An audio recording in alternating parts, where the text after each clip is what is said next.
Hello and welcome. This is Grant Hughes of Grant Hughes Investigates on YouTube. This channel evaluates all aspects of true crime. As you are aware, videos and live streams in this genre often discuss elements of crime that may be disturbing to some viewers. If necessary, take the precautions needed to avoid these feelings. Factual information related to cases is the key to fostering rational true crime discussions. Fortunately, you will find that here. Please hit the like button only once, share the video, and subscribe if you like my content. Thank you very much for watching.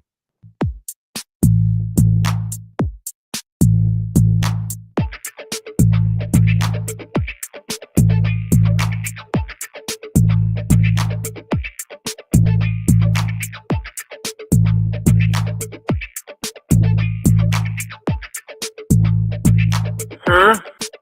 It's a house! There's mosquitoes the size of bald eagles in that dadgum swamp.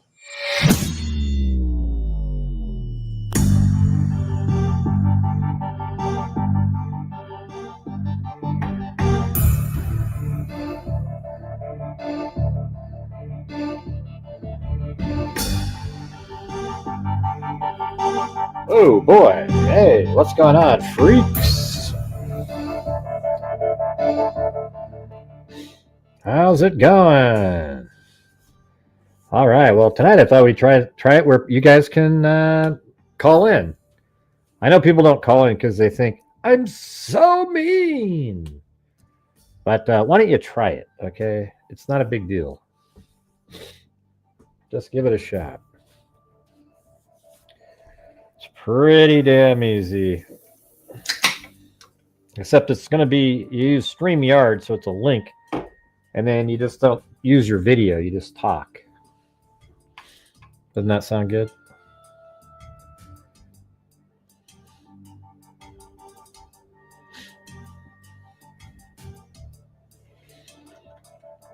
So there is the link. And we're going to pin it to the top there. All right. There it is. It's right there in the chat. So anybody that ever wants to call in, you just click on that, and there you go.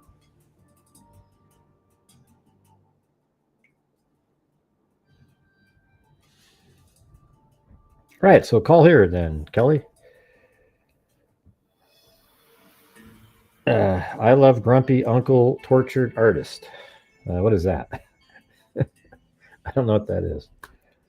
Never heard of it. Yeah. I know it's weird. I sort of, let me tell you something that I'm struggling with, you know, like I did a premiere earlier, a video. I thought that was a pretty good video because I actually walked through using the 3D, you know, walkthrough that I have of the house, like literally walking through and then stop right where the pictures are. So I think if you watch that, you'll absolutely understand where every photo is and etc. But like in the comments, somebody said, how close, Gray, where, can you put a map of the, how close the house with the camera is to the house where they were killed?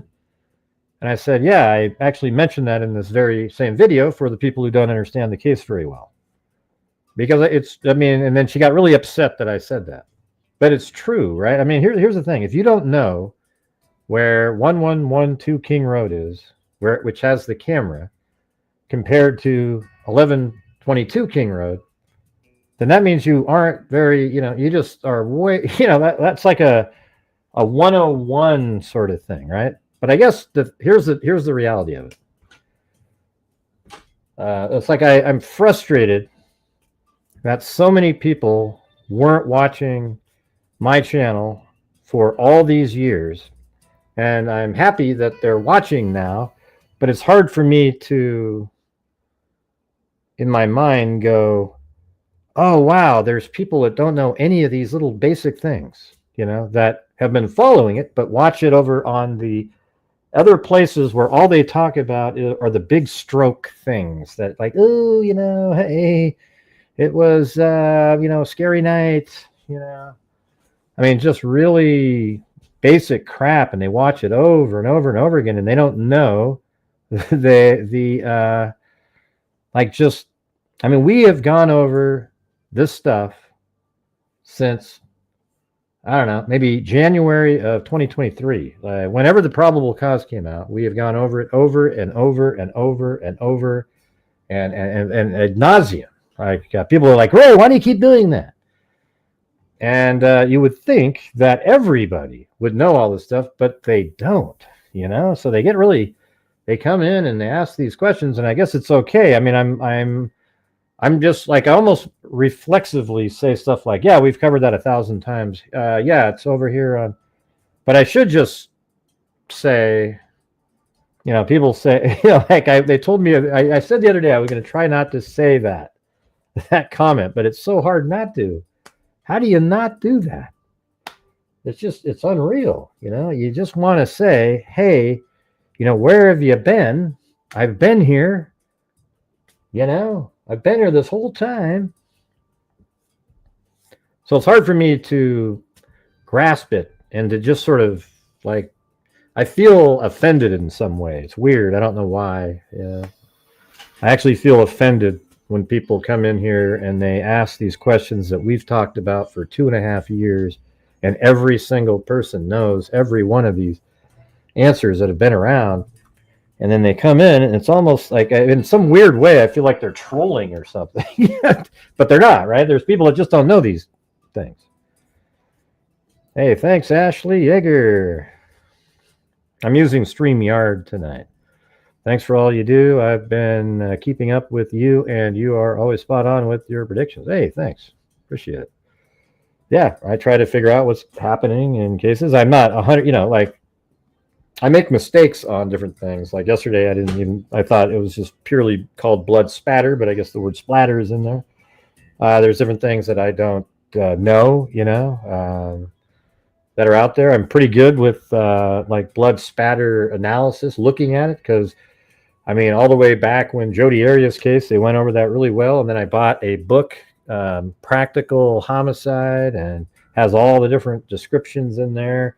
So you kind of get a feel for kind of how they look at the blood spatter on the walls, etc. So I'm not like, you know, shitty at it.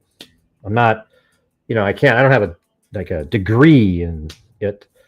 Hey, thanks, Saint Shug. And wait, hold on. There you go. Saint Shug. And then we have Cam Hart. Or Tramak backwards. You know, so everybody's name sounds like a caveman if you say it backwards. Let's see. And then Justin Motocross. All right.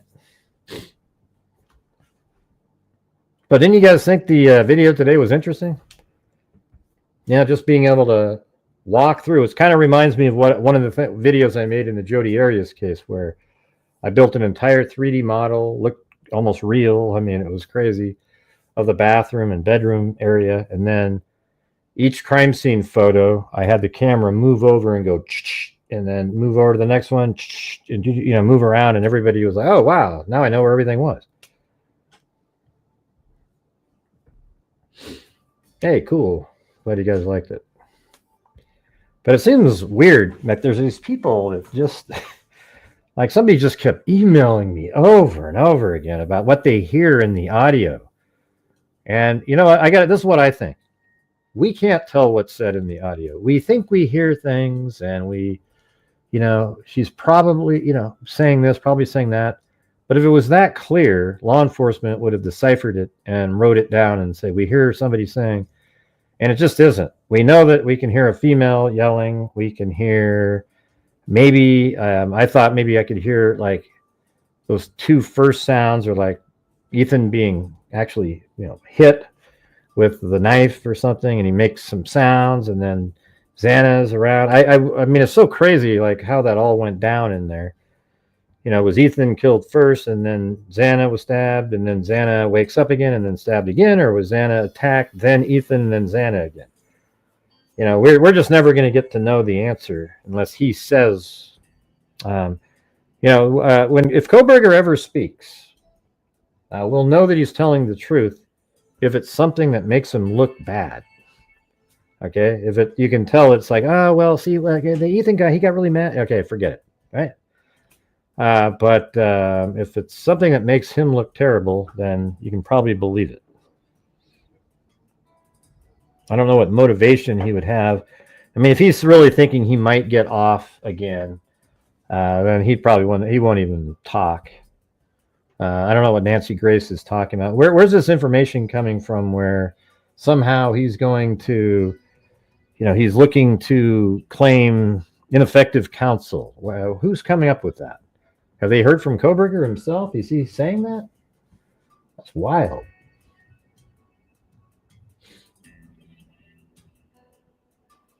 Yeah, let me post this.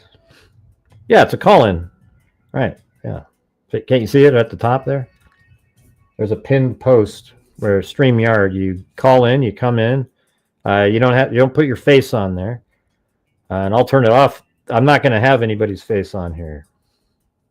Now, unless it's somebody I know or something, But other than that, it's just going to be audio only. All right, just like a phone call. So if you have something you want to say, you click on that, and that's it. All right. We can definitely solve something. Let's discuss. If it ain't even be known, then no point in. Right. Like, we don't know what she's saying. And guess what? It doesn't really matter. Like, it's sort of like, oh, I think I hear her say, help me. Okay. And okay. She said, help me. And then Kohberger killed him. All right. Well, I heard her say, stop, get out. Okay. And then Kohberger killed him. I mean, so it doesn't change a damn thing. What we're trying to do is just put and what she said doesn't change how the sequencing was going. It's just, what I'm trying to figure out is, all the different elements and put them in order. And I'll probably make another video tomorrow with the new surveillance footage. And it'll be sort of like the one I put out the other day, but this one I'll put in my video also to fill in the gaps of parts you can't see. And then that'll be, I made one sort of like that before. However, Dateline didn't put out literally like 1 second of video sometimes. And now it'll be every bit of video that they have. And then every bit of video that, and then when I'm in my car driving through the same spot, I'll fill in the gaps with that. And I think that might be kind of interesting. What do you guys think? Would you watch it? Might not be, it'll just be something that'll be out there.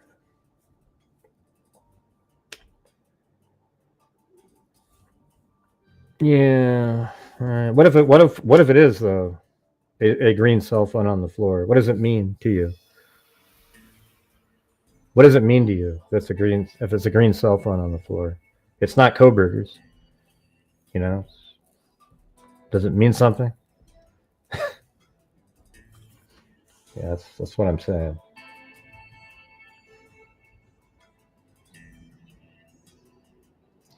All right, guys. Well, tonight's another night. We're trying to reach the goals in here. So if you have the ability to help support the channel, that'd be great. We've got 0 channel memberships gifted.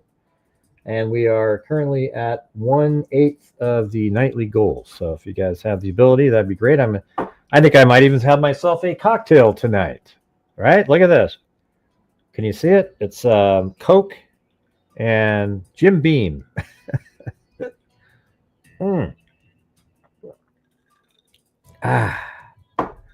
Diet Coke.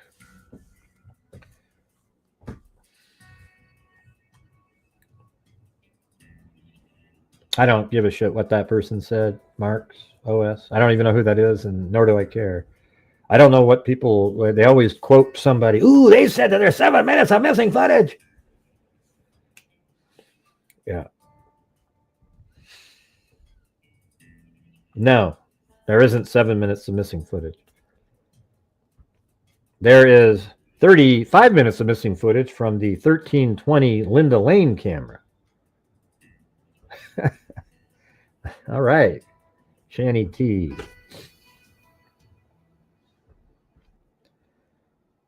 Hey, cool, Mariska. Yeah. Somehow knew you were a bourbon man. I wouldn't call me a something man. Like bourbon man or whatever drink.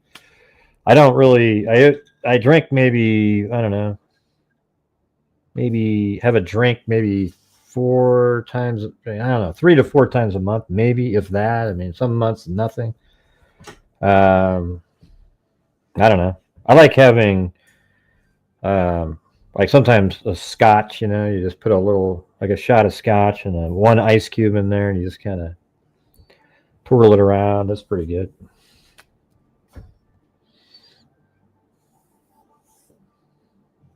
Cuba Libre. What's that? I'm a Libra. All right, guys. After I just said we are where we're at with no memberships or nothing, 0. So let's see if we can get the numbers moving tonight. We're already kind of at a slow pace. So if you're out there and you have the ability to help support the Grant Hughes Investigates YouTube channel, whenever, you know, when we have times like this, we got to make up for the times that will eventually be coming later in the months where they are, you know, we have these really slow, horrendous nights where it's hard to recover from. So let's see if we can have a decent night tonight. Oh, Cuba Libre is a rum? Yeah.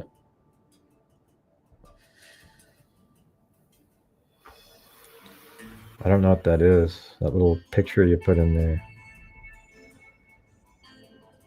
That's all right. I also don't want you, like, if it makes it so like you can't afford groceries or something, forget it. Okay. I'm just asking, like, for people who can, you know, that's just how this is how the show works. Other than that, there's no ad revenue on these live streams, nothing. Hey, look at that. It's Cinnamon Sin Freak and Ashley Nicole, a name from the past, gifted a membership. How's it going? Let's see. Alani for me? What does that mean? I don't get it.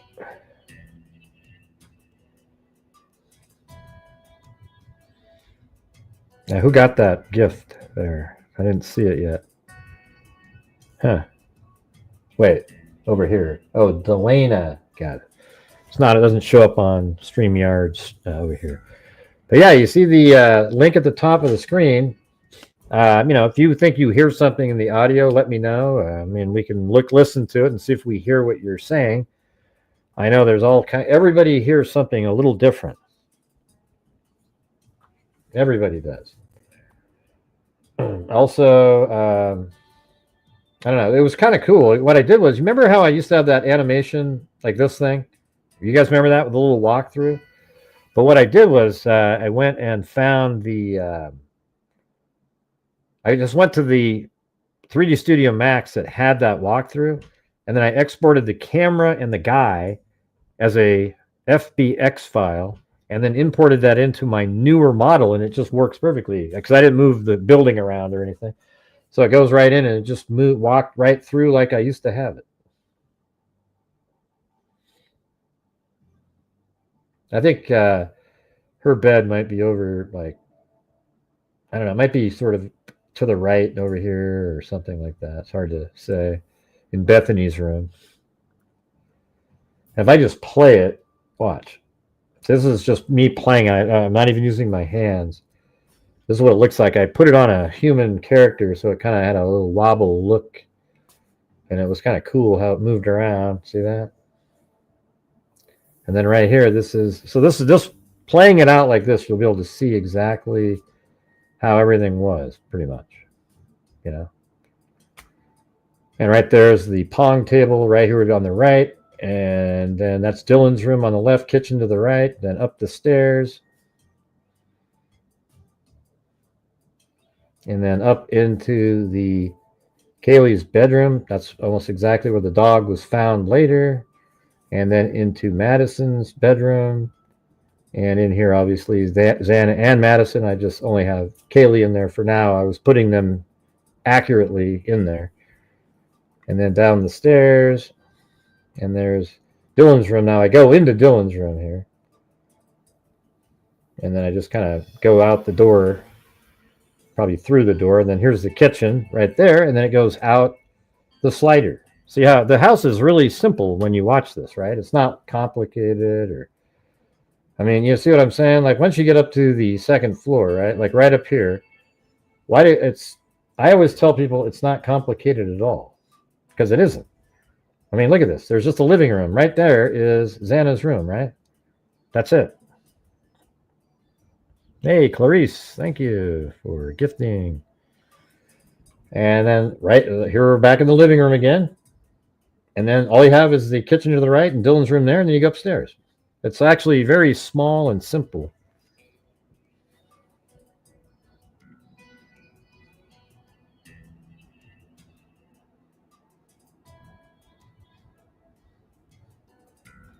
Right? And at the top, there's just 2 bedrooms and a bathroom. That's it. Very simple. And then you go down the stairs. And then when you go down the stairs, at the bottom, if you turn to the right, that's Dylan's room.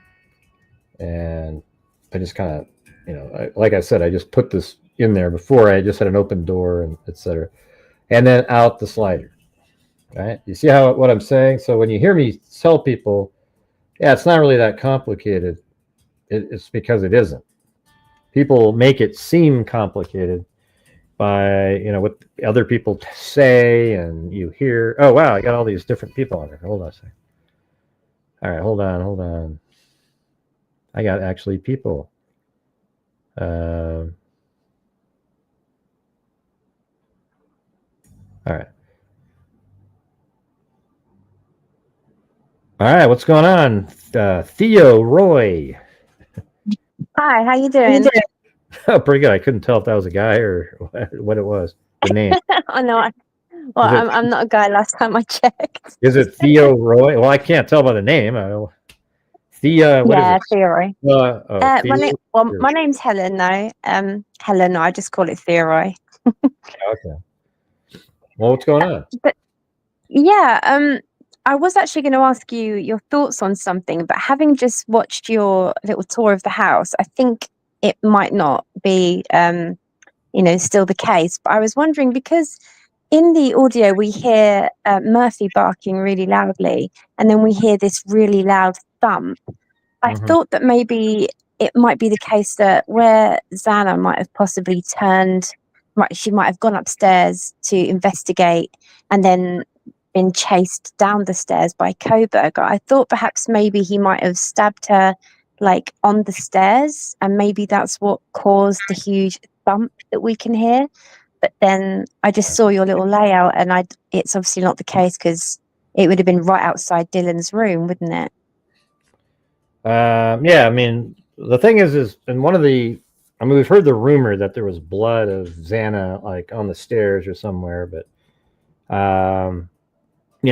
it's hard to say, because it seems like when you hear the thud sound, and then for another 30 seconds or so, you can hear like a female voice saying different things, and then it seems like that's when she dies. But yeah, where was the chase? Maybe the thud is some sound related to being chased, and it's like furniture or something like that. I mean, that's what we were talking about the other day. I mean, who knows if the thud is her hitting the ground at all? I made an animation, and I made the thud timed with their hitting the ground, but we don't know if that's really what the thud is. Yeah, there's quite a few opinions going around online about what they think they can hear, but I can't myself discern any actual words. I don't think it's possible to know what was said at that moment. Yeah, I just think if it was something that you could understand, then law enforcement would have wrote down what they heard. I think. Yeah. I think absolutely. You can tell that somebody is, I don't hear screaming, but I hear somebody like really upset and kind of, some whimpering sounds like they say. It's weird. I mean, you might think that, why aren't they yelling for somebody? But it is what it is. I mean, you're probably just in this you're in a thing where you're just trying to save your life, and you don't really even know what the hell's happening. You're drunk, and you kind of wonder if it's a dream, probably at some point. And it's not. Yeah. It's like literally getting killed by some nut job that's not sleepy and not drunk and is just there to kill. I find it so distasteful and just disrespectful how there are so many channels that still seem to victim blame, with the surviving roommates. But when you hear that audio, I think you can really get a good idea of how they could have literally been so traumatized that they would have been in this, like, and just you know, even and the 911 call, right? Like you watch that, you listen yeah, to that, you just see it all put together, and then you read these documents, and it kind of absolutely explains how it all went down. So yeah, it's crazy. yeah. But I just thought I'd give a quick call and speak to you, and I'm a big fan, and yeah, thank you for always using logic and being Cool. a good source of information. Yeah. Well, how do you Thank say you. your name again so I can say it right? It's Theoroi. It's the Greek word for observer. Yeah. Oh, okay. But, Cool. You're an observer. All right. Awesome. All right. Well, thanks for calling yeah. in. Thank you. Nice to speak to you. Bye. Bye bye. All right. Theo Roy. All right. H, you're on there. Or Anna, not Hi. H. Hi, can you hear me? Yep, I can hear you. Okay. I like her name too, Theoroi. Yeah, that's pretty. pretty cool. My real name starts with an H too, but yeah, I'm anonymity on the Yeah, man, that was one of my hard words to say sometimes when I'm reading it. Anonymity. I used to not, I couldn't even say it. It's like it's just I don't know. It's weird. When you read it, it's hard, but if you just think of it, then it's not. Well, I wanted to make a comment and a kind of a question. I really appreciate that you don't victim blame, just kind of piggyback what she was saying, and that even you say, like, you put it out there and say, who gives a shit if they were snorting coke or whatever they were doing. It's like you just toss out the junk and shut it down, and I really appreciate that, because it's the opposite of victim blaming. And that's kind of what I do. I think that's sort of like what I do is just kind of cut to the chase kind of thing. Actually, right where you are right now, what I was kind of thinking the thud was that he was in. I'm on the first. Wait, sorry. You want me to go right outside of Maddie's room? I must be a few seconds behind. Oh, Maddie's room, like way upstairs. Well, if you watch just what's on StreamYard video, then we should be. All right, let me get my glasses. Like this is Anna's room right here. You want me to go up to Maddie's room all the way upstairs? Yes. So I was thinking that maybe he, like, when he was in there finishing doing whatever he was doing, killing Maddie and Kaylee, and then heard Xana, like in your animation, and maybe he hesitated for a few seconds, and then Xana got a head start, and he took off and jumped the first set of stairs and jumped to the landing. Well, that'd be pretty clever. What about what if you're sort of in your theory, but he slams their bedroom door, maybe? I don't know. Yeah, could be slamming the door too. But you know how, like, if you're skipping stairs and you run and jump, because it's only like 5 or 6 stairs, he could run and jump on that first little landing. Yeah, I guess about halfway down the landing if you wanted. Right, that's what I mean. Like halfway down, so he just tries to skip it. I mean, we used to do that when we were kids. We would skip the landing when we were hurrying. And that makes, on a wood floor, that makes kind of a loud thud. Yeah, that makes sense. But I don't know if the timing works out, and I was listening to your video earlier, and I think the thuds and the kind of cries happen too close to each other for maybe that to work out. I don't know. It all happens kind of fast. Also, I don't know if you'd hear it at the house, the 112 King Road that has the camera that picks up the audio. Because that would be on the other side of the house, and then sort of like there's a few walls that would be blocking sound for a thud. They think that you can hear the thud because it's near Xana's room, and her wall is 50-something feet away from the camera. So that's why they think,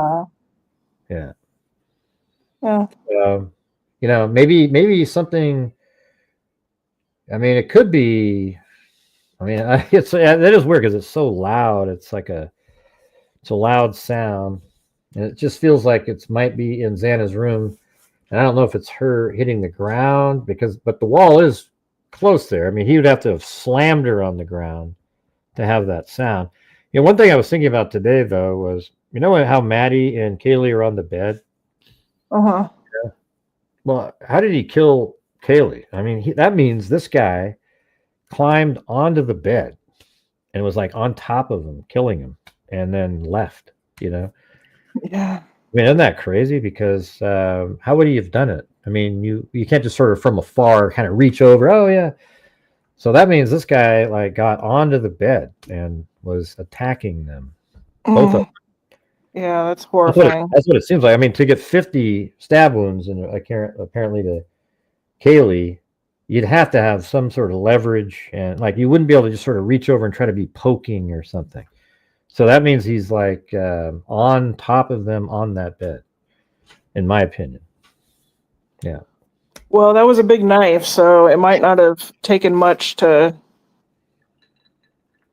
take him out.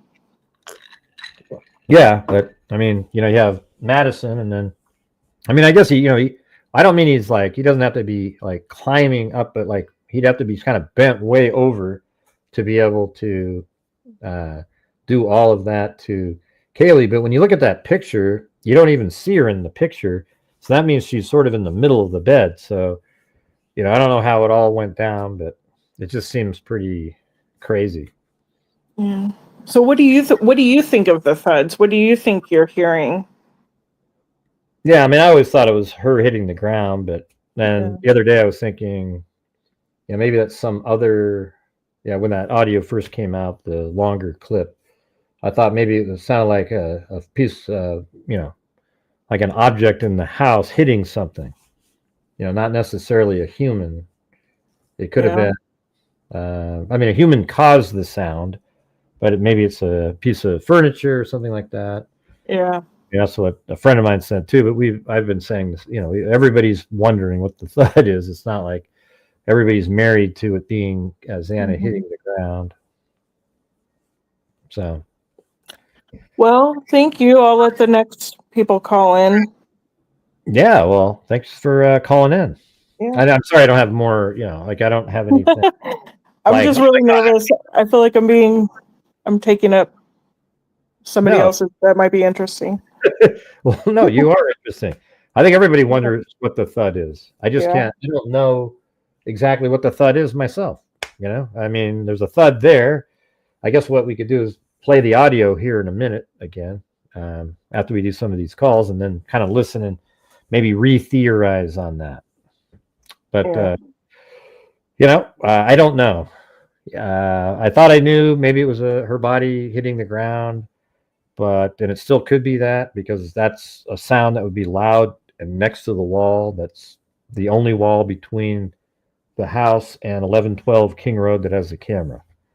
Yeah, true. Yep. So there you go. Okay. Thank you. Awesome, Anna. All right. Bye-bye. Call in again. All right. Have a good one. See you.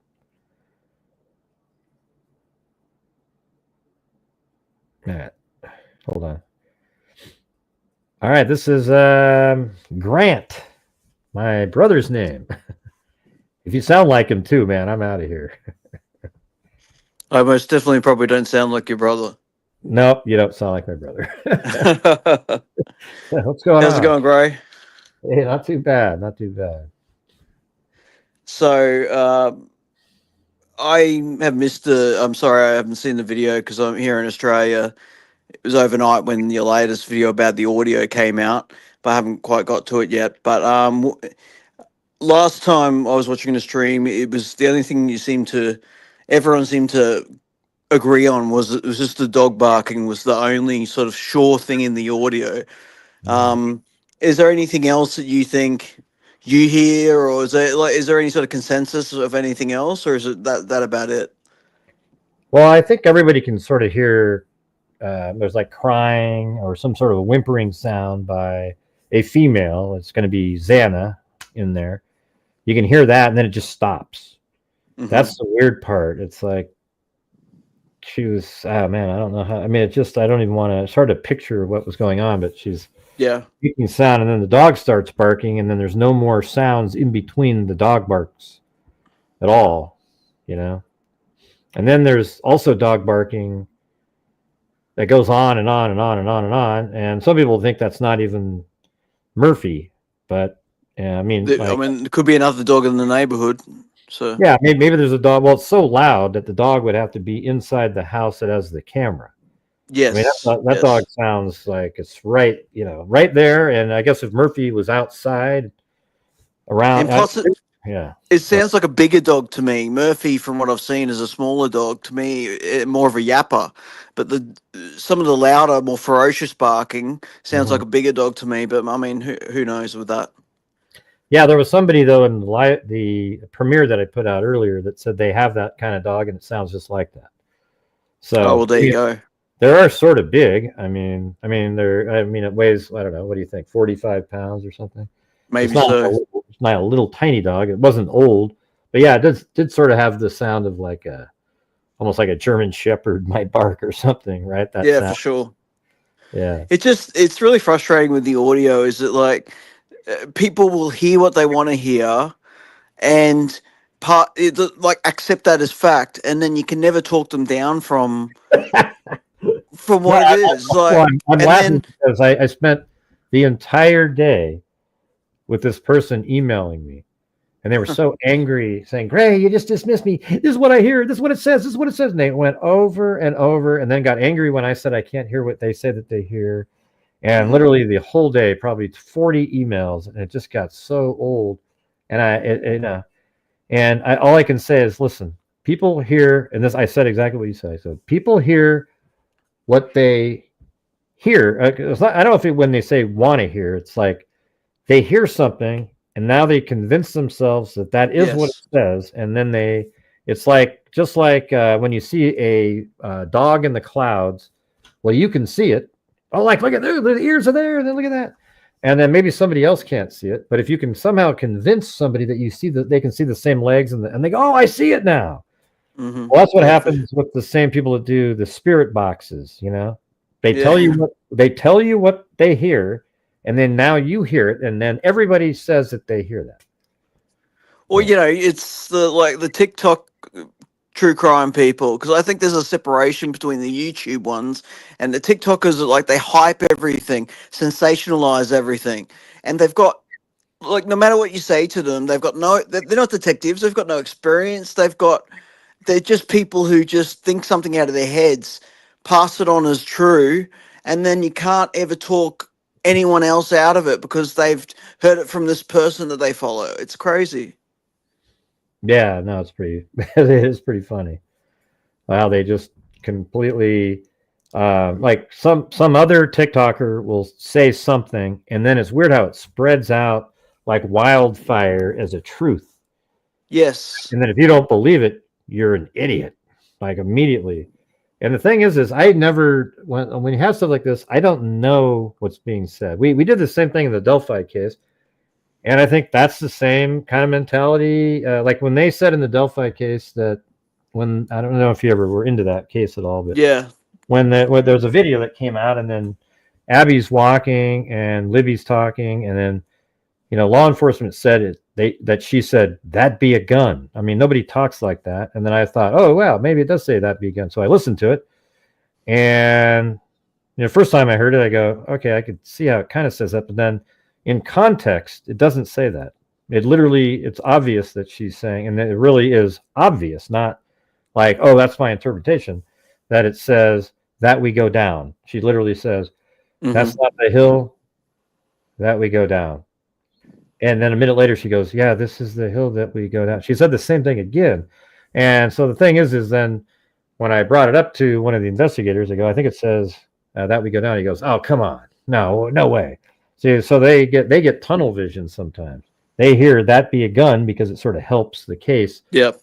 That Anna Abby heard, saw a gun and then said, "Oh, that'd be a gun." I mean, not Abby; it was Libby would have seen the gun and said, "Hey, that'd be a gun." But who talks like that? I mean, Libby sure as hell doesn't. She's a smart kid. Yeah, that Delphi case was the first one where I noticed I sort of got into this whole online crime thing, and just the shit people were, sorry for swearing, but the stuff people were saying about these complete strangers who are real people, and ruining their lives. Their names are out there. No matter, even innocent people, when their names are Googled forever now, probably they're going to be associated with this terrible crime, and no matter, it's going to affect them. And these people in this Idaho case, all the people around it who are innocent are just, they're still having videos made about them. It drives me crazy. Yeah, no, it's then the same thing here with Dylan and Bethany. Those people were just trashed into oblivion. I hope to God people stored some videos from the clown and the UK guy and all these idiots who just trashed them into oblivion with no information at all, just speculation and the hate. They basically made their lives miserable. And it hasn't ended even with No. Kohberger in jail. They're No. still having videos made, and it's just these nutcase people. But that's why I'll end now. I'll let you move on. But I just think at least with your channel, that's why I've really got into it. Is that you're using the evidence. You're not, and if you're making educated guesses when you have to. You're not trying to hype stuff or just pull stuff out of thin air. And I think that makes a big difference. Well, that's exactly what I do. I try to, when I was younger, I used to be kind of into, I listened to Art Bell, and I was into the UFOs and all this kind of stuff. And then eventually I realized, every time we watch one of these shows, they were almost there, and then, it all just, it's all. And there's ever really any proof of these damn things, right. Yeah, there's never anything that makes you go, okay, here you go. I mean, I'm interested in that topic, but sure. The thing is like true crime. At the beginning, I remember I don't know if I've ever been into the conspiracies in true crime for some reason. I don't know what the deal is there, but it made me almost completely focus in on how do you put this puzzle together. And sometimes you have to use the news. And then, if new information comes out, you got to throw that out and you move forward with the new accurate information. And then you keep putting it together. And then eventually you have something that's likely to be reality at the end. Yeah, I mean, even like it's with this channel, it's interesting how something like with the Austin Drummond thing, how you just checking out the map and you going through where he could have been or where he was and all that. Something as simple as that is just interesting, and that's the thing. I have to separate myself and say these are real people. Like there is a little bit of fun or entertainment to it, but I have to always remember these are real people, real tragedy. And like those other people who seem to just think it's fictional in some way. Yeah. I mean, the thing is I try to, I mean, I always think about them, but I also try to disassociate myself with feelings when I'm covering the cases, because I don't want that to cloud how I might be thinking about somebody. Sure. Yeah. So, that's how it is. All right. Thanks, Hughesy.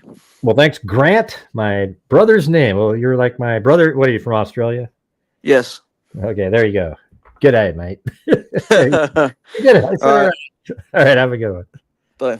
Bye. Yeah, I tried to do it. Hey, come on, you guys. We're dead as a doornail on the super chats right when the call-in started. So we need to try to reach the goals tonight, you guys. So if you're out there and you have the ability to support the channel, we need the channel memberships. We've only got 3 of those, and we're only at 40%. I've been doing some good work lately. Let's see if we can get the support going in here tonight. Thank you.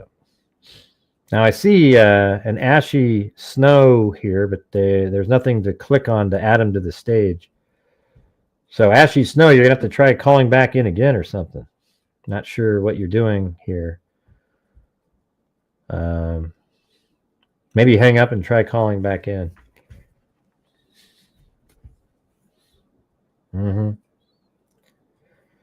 Thanks, Grant. Oh yeah, so of course we landed on the moon. Yeah, 100%. And I'm not going to argue with you about it. If you say you don't believe it, then I'll block you from the channel. Let's see. Also, dog barks really echo when there are no other noises in the early morning hours. Right.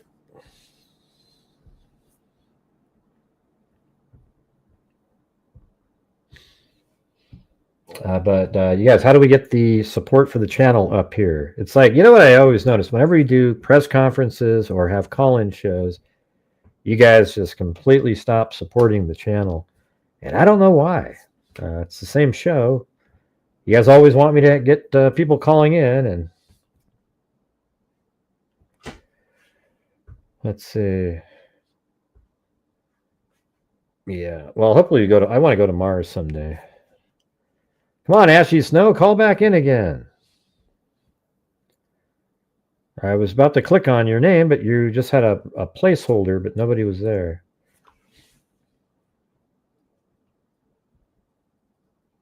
Look at that, it's Lillian. Thank you for the PayPal. And we got Lisa Valenzuela coffee and Alley Cake. Thank you. And Justin Motocross 1995. Right, but that's the problem then. So I shouldn't do call-ins, is what I'm saying then, right? I am behind on my super chats. Yeah.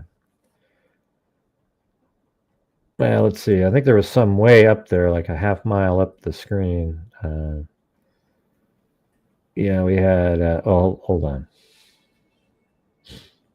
Yeah, Theroy, Sonia, Jody H, Alley Cake, Justin Motocross, and then everybody else that was above there. Yeah, we're definitely behind.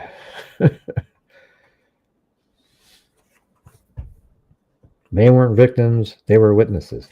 All right, let's see. Let's listen to this. Let me turn off my echo cancellation for now and listen to this sound. And also, somebody wanted me to,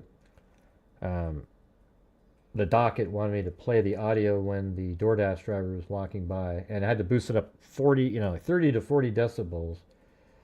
Audio gain 40 actually, and this is all you can hear. I don't even know what this kind. When you have to boost it up that much, you're just hearing artifacts at that point.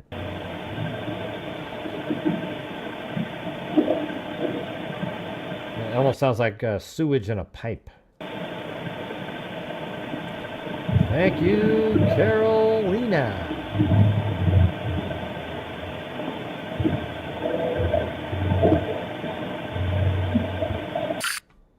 That was it. Nothing. All right, and let's see. Let's go over to this portion right here.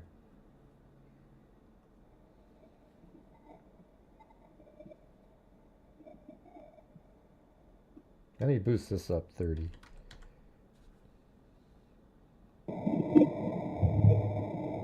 So there's like nothing there. And then, yeah, no, I think it's just right in here where, well, that's way earlier, sorry. Yeah, it's right over here is what we want to listen to, 416.50.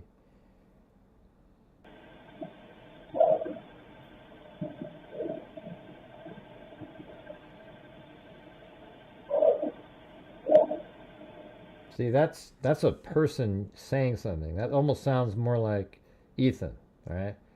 These two sounds right here, listen.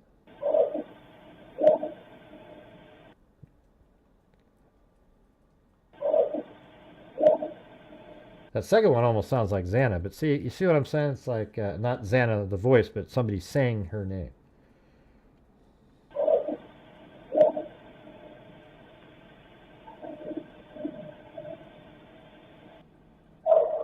That's a dog.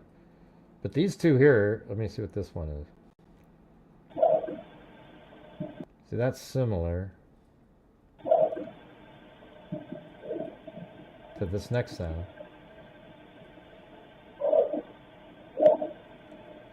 Yeah, it's almost like, God, I mean, is that Kohberger like grunting when as he's stabbing people? Yeah, that's what's the weird part about it. That sounds like a male voice. Hey, thanks, Marcos. All right, hold on, let me answer this. That almost sounds like that, though, doesn't it? Okay, let me turn off my echo cancellation, or turn it on, and then take this one. All right, Justin Motocross. What the hell's going on? What's up, man? How are you? Hey, not bad. What's going on? Oh, nothing. Just wanted to call in. I got onto your channel from all your animations. That's the same field I am. So when I was looking at what you got done with this, I was pretty impressed. And then you hooked me in with all the jokes and the grays. I'm never watching again. I'm taking my like back, Gray. Do you what do you use? What software do you use?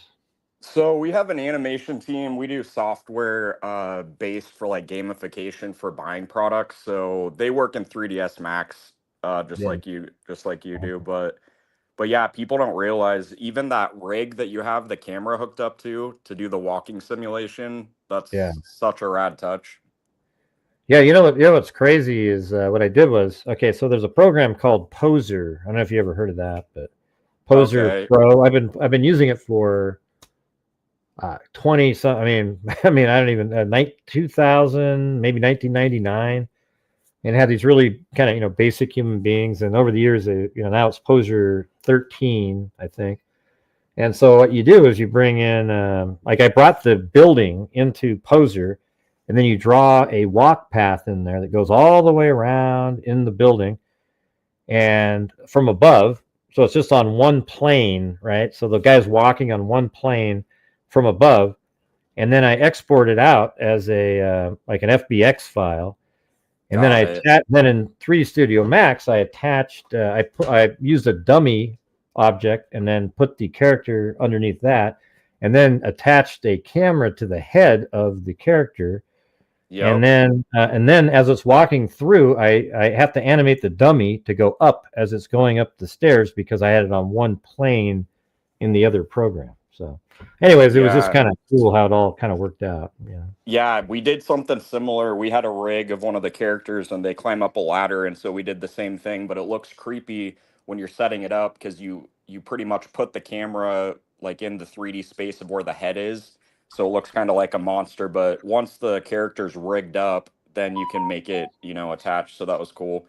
But yeah, I wanted to say too, so I've been to Moscow a ton. Like I live in Boise, but lots of buddies that were in the Greek system at U of I, this is a little while back, and that whole area, when you were there, didn't you see how it's almost like it's carved out of the mountain kind of? So it's like a fish, like a amphitheater almost. So like people that are saying the sounds travel and they're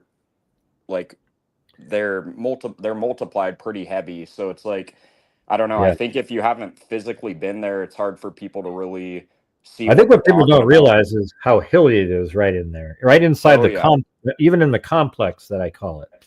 You go in there, man. It's like, when we go onto King Road, that's probably 10 or 15 feet below Queen Road by 500. Then it goes up 20 feet behind it on that back parking lot.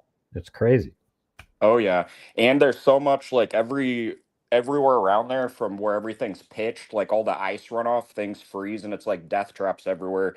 That's why I was so shocked that he just hauled ass around that corner when he was leaving.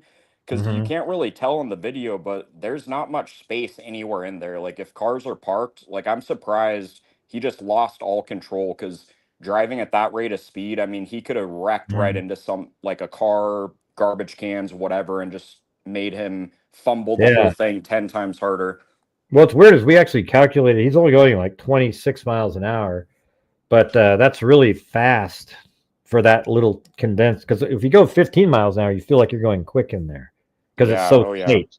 So when you're going 26 or something, man, you're just really zipping around in that area. And then he drives back behind it up there too. You can see him.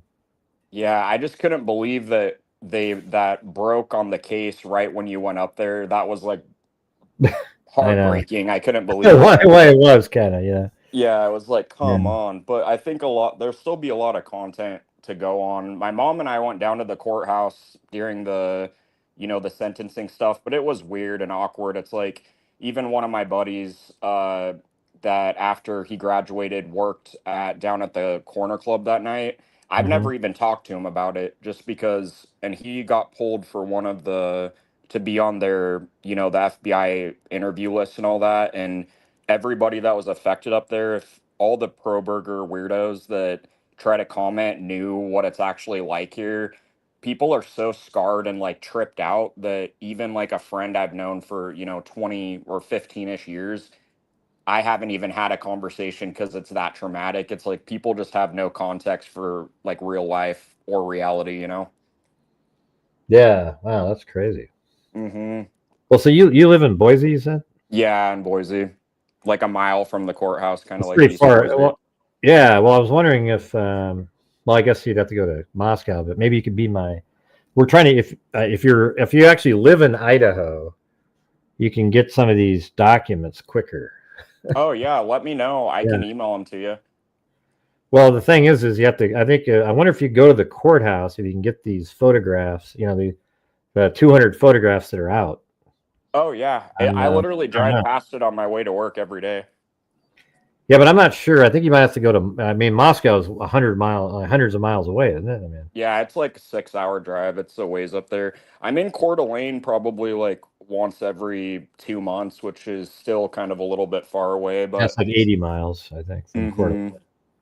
Yeah. Yeah, but I think if you live there, you can request online and get things quicker. But anyways, Yeah, I'll check it out because they might just have you put in your Idaho ID. So if yeah, that so makes sense. Moscow Police Department, not Okay. not Latah County.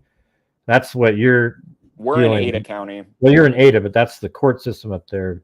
is But it's in like there's Latah. Latah County Prosecutor, and then also Moscow Police Department. They seem to be they're the ones that have all these documents. Okay. Well, yeah, I'll shoot you an email and yeah, let's try to do that because if there's some way to add, I was always in the comments being like, yeah, I don't know what I can get you from here, but if there's some way to make the channel better, like let me know. Well, that'd be great. Thanks. Hell yeah, Cool. man. Well, thanks for all the laughs, dude. Your sense of humor kills me. Like the Mary Lou shit last night had me like falling off the couch laughing. Yeah, Mary But Lou. yeah, appreciate all you do, man. All right, thanks, Justin Modicra. Your private name is Justin, right? Yep. All right. Thanks for calling in.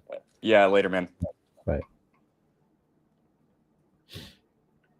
All right, look at this. We've got Ashy Snow is in here. And thanks, Justin. Are you there, Ashy Snow? Yeah, can you hear me, Gray?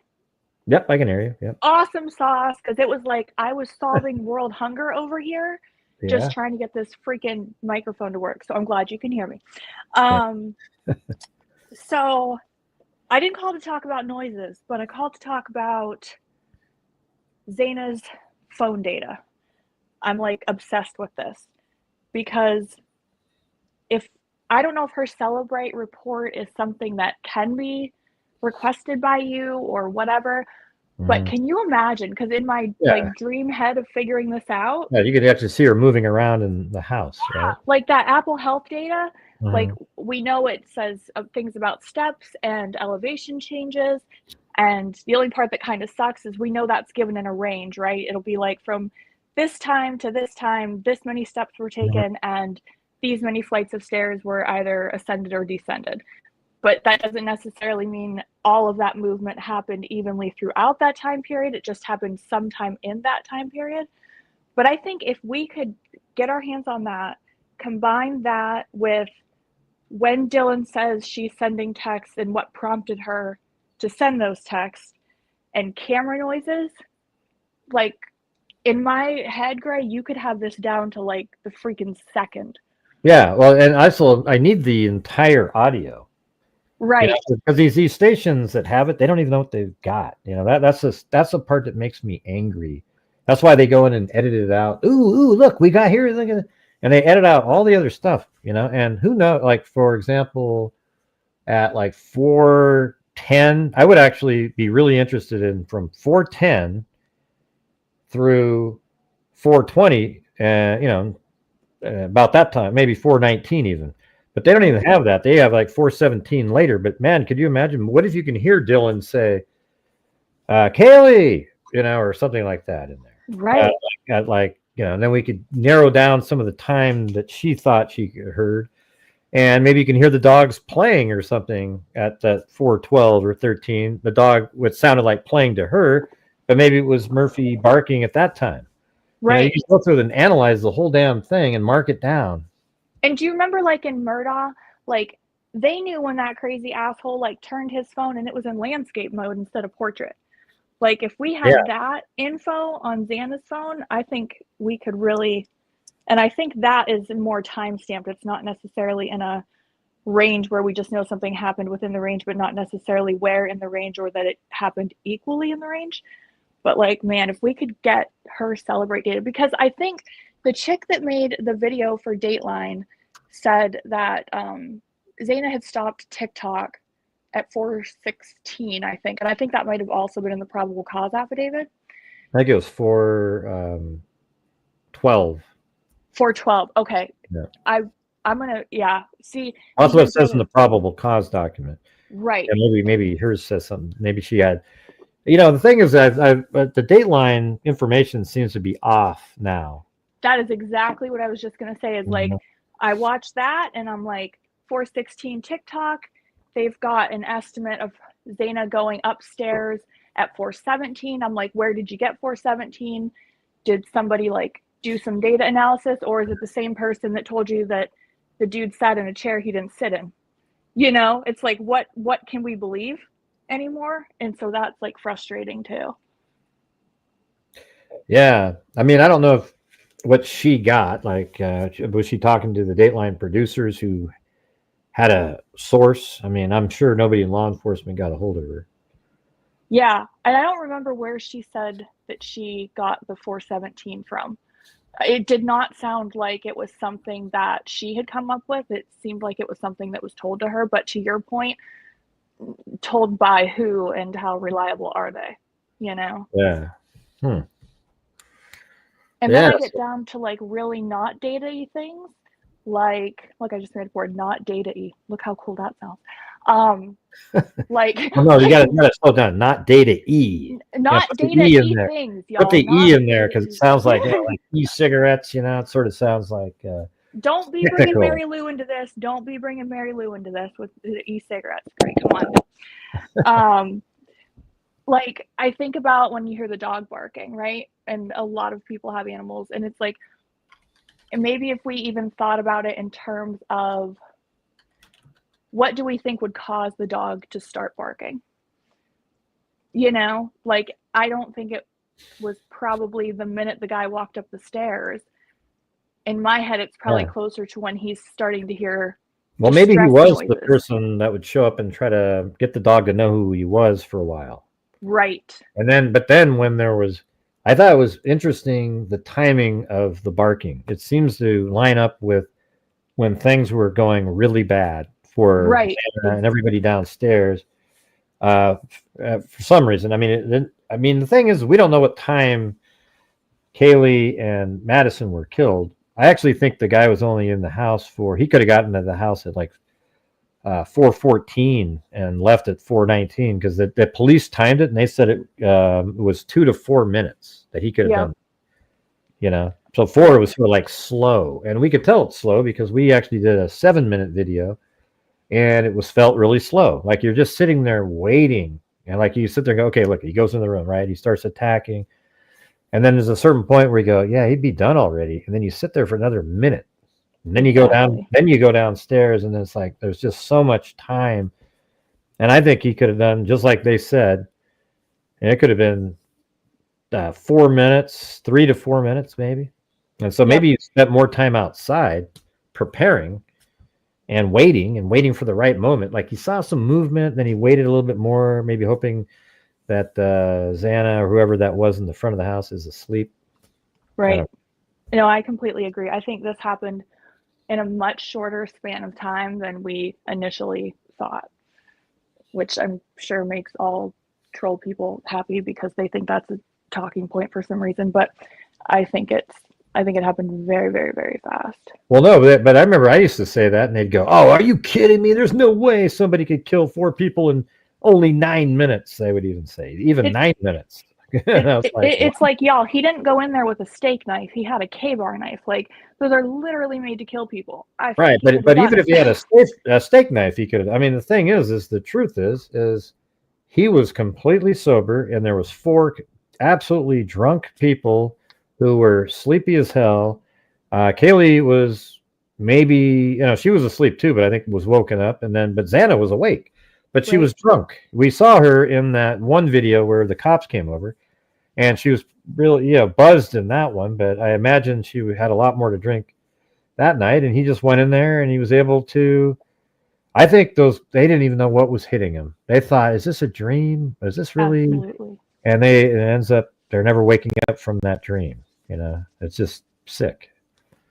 So that's all I got. I need you to make friends with somebody in Idaho and get some Celebrate data so we can because I'm like, in my head I can just picture you being like, this time spreadsheet. Oh, yeah. And then we can all just be like, ta-da. Right. Yeah.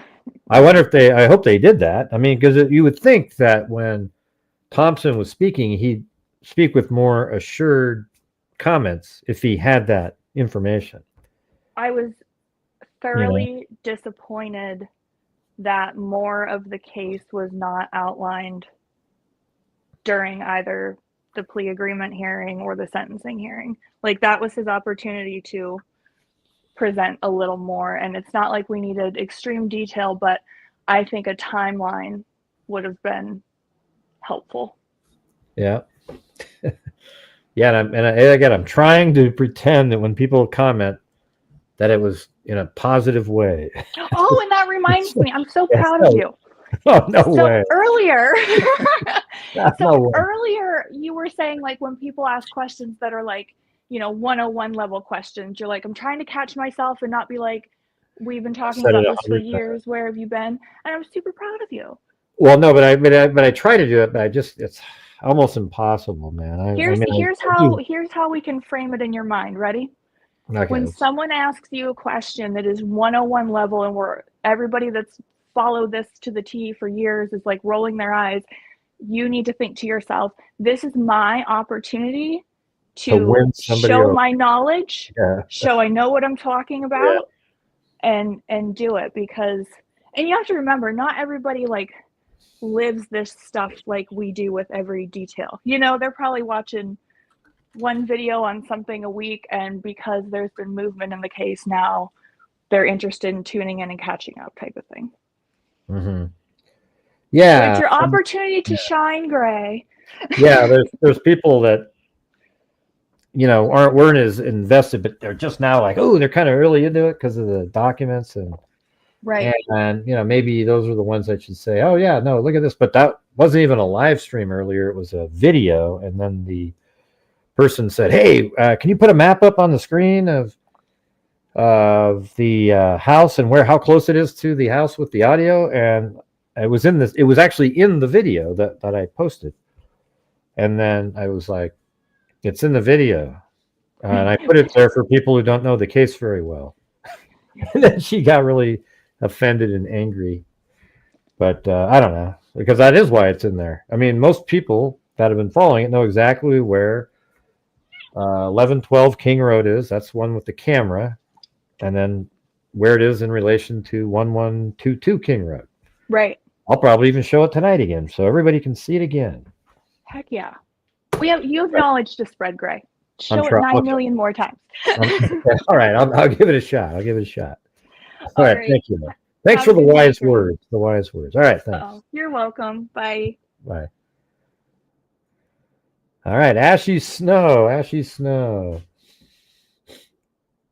Yeah. All right, you guys, I'll show it to you right now. All right, so here it is. Watch this. This is 1122 King Road right here. You see that? I was there. This is the last day this building was standing. Or it was part of the next morning, but the last full day. So see that? There it is. And this building right there is the one with the camera on it. This one right in front of us right here. See that? That building has the camera on it. This is 1122 King Road. You can even see it right there. I don't know how the DoorDash person couldn't see that, but. And then look, this is Xana's room right here. That window, and there's a wall right there. All right, you guys following along? That is 1122 King Road. This is 1112 King Road. And as we go around right here, we're going to go around the corner. And then we're going to pause the camera. I'll show you when. Not yet, right? Now. And then see, this right here is the camera. That's where the camera was. And that wall right there is Xana's wall. That one. Or maybe right here. I can't tell. Let me move a little bit further.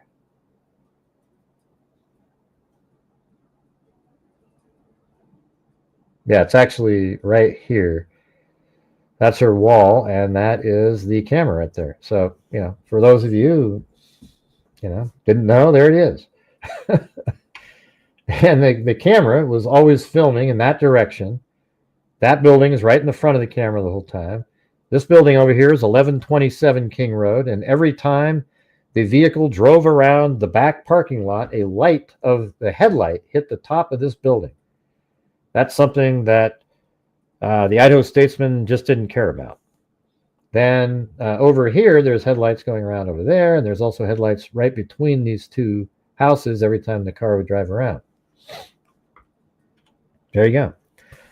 So you guys, we got the lines are open. This is your time to talk about the case. This is iced tea this time. But you guys, we're getting killed tonight. We are like 70% of the goal. We need about another 20 channel memberships, and then I'll donate 5. All right. Let's see how it goes. I think the work that I've been putting out here, it'd be great to get tipped. that's what we, on these live streams, there's no ad revenue really. Like last night's show, I think I had 20,000 views, or maybe 15,000 views, a lot of watch hours, and it made $60. I mean, that's terrible on ad revenue. All right, so you can't really rely on that. But Gray, I find myself paying every day just to hear you say, "I'm never watching again." I can't believe you had Gray on again, Vinny. By the way, why don't you guys send me some design ideas for that? We got to have the "I'm never watching again." And it's really just, ooh, like, yeah. We got to play it again. All right, here we go. It gets a little happy feelings when I play it. Let's see. It's our buddy Alan McMahon. He sent me a message on Facebook today that said, "Well, another lunatic on YouTube is saying maybe Kaylee is alive because police mixed up bodies." God, they're stupid. These people. All right, here we go. Hey, thanks, Justin Moto Cross. Let's see. I'll email you about the doc release. Yeah. I mean, what do you mean about the doc release? Did they already get back to you? All right, here we go, everybody.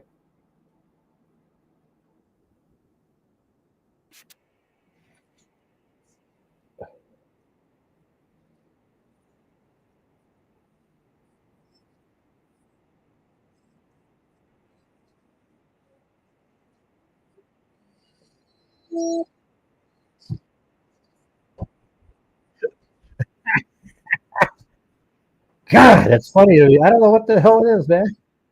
Every time I watch it, I laugh, man. I can't get enough of it. Oh my God. Let me do it again.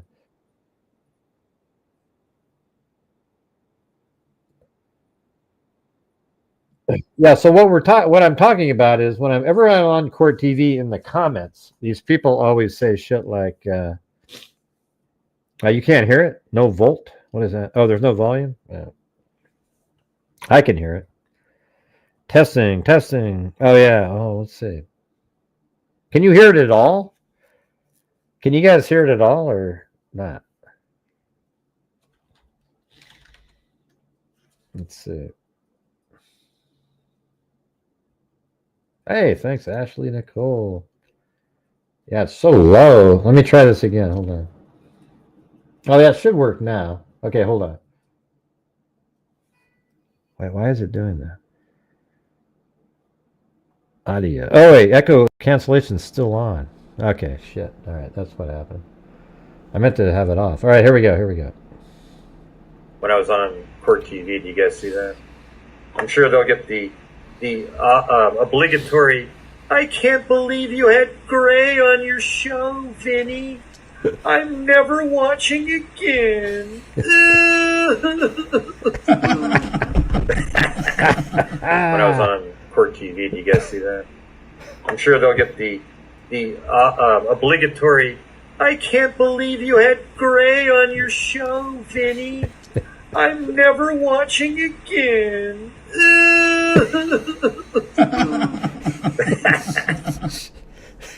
Damn it, that's fucking... I don't know why that's so funny to me, man. Every time I watch it, I laugh. It's not like it gets old or anything. It's just... Because the thing is, these people that... Whenever I'm on Court TV, these lunatics show up. And by the way, hey, thanks up there to Zach. Do you think BK had to see the DoorDash delivery around 4 a.m. and know that someone would be up eating? Yeah, 100%. Yeah, I've even made some videos on that, discussing that very thing and actually noticing some revelations. Thanks, Ashley Nicole. And then we also have Curly Lock Diva gifted a membership twice. Yeah. But we're still, I guess we're getting there. We need about 8, 9, 10, 11, 12, 14 channel memberships, and then I'll donate 5. I know, it's like, okay, so the thing is on Court TV, whenever I'm on there, these people show up in the comments, and they say, man, every time I see Gray on here, Vinny, I just turn it off. You know, I used to like your show, Vinny, but you have Gray on, so... You know, so that when I was in Idaho, that's where I am. I'm in a hotel room in Idaho the first night there, I think. I don't think I don't think the plea deal was come up with yet. This is like the first night that I was there. And then it's like, so then I was talking to all of you freaks, and then I said... When I was on Court TV, do you guys see that? I'm sure they'll get the obligatory, I can't believe you had Gray on your show, Vinny. I'm never watching again.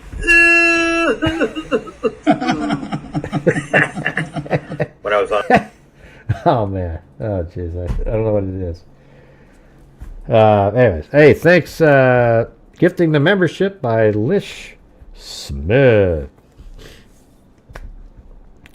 Thanks, Victor. Yeah. I mean, what did it help you walking around through the 3D scene? Did it help you out?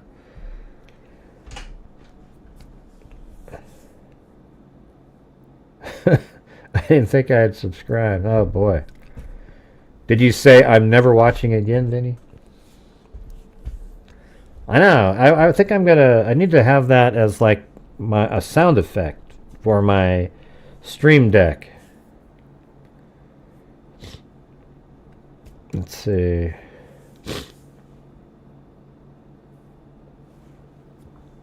Where are you guys? Call in. Come on, you guys. Just get on the phone. Zing, bang, boom. All right. I know. It's just so funny to me. I think it's the face I'm making, and the tone, and then the fact that I laugh even after I say that, and then this other person, I think it's actually McMahon watching, he recorded it, and he recorded himself laughing while watching the same damn thing.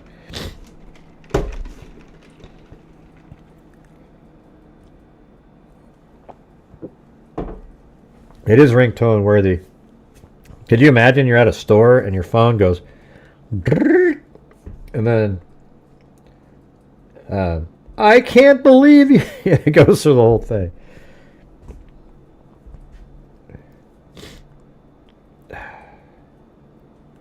It's ashy snow.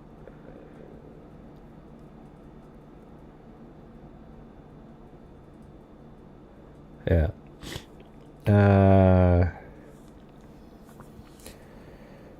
Let's see. Yes, his laughing makes it funny. Yeah, I think that's it. Oh, look at there's Timothy Cecil. Hey, can you hear me? Sorry. Well, now I can, but I got to turn down my echo. I put on the echo cancellation. All right, what's going on?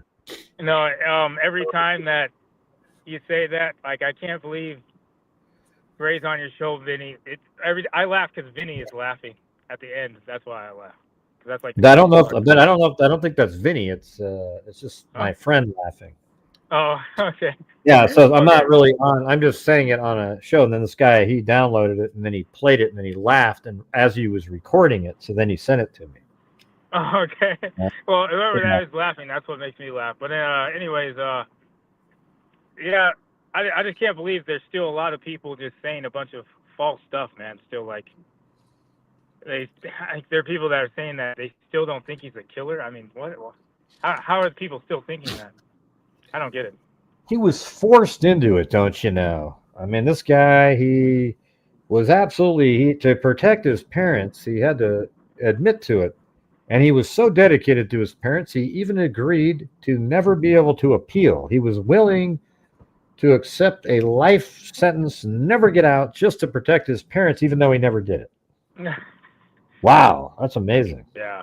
What a great kid. No, we got to love, I changed my mind. Kohberger, he is so, he's like a kid that everybody would want, you know, somebody that would put his life on hold to save the rest of the family any grief. Yeah, not that they did it, but just any turmoil that they might feel by having to come testify or that kind of thing. So he's willing to give up his entire life just to make it so their lives more comfortable. God, that's what a kid, huh? I think he is a misogynist though, because, you know, like, I think he has like an ideal type of woman that he wants to be in a relationship with or be with, you know? And he's like fixated on that type of woman, but that kind of woman is like, he can't get that type of woman. So then he just is alone. So what would that make you? That's not an incel. That's like voluntary. Yeah, I think there was other girls, like the Korean girl was pretty, but he didn't like her. So he voluntarily chose to be celibate unless he got to have the type of person that he wanted. Right, right.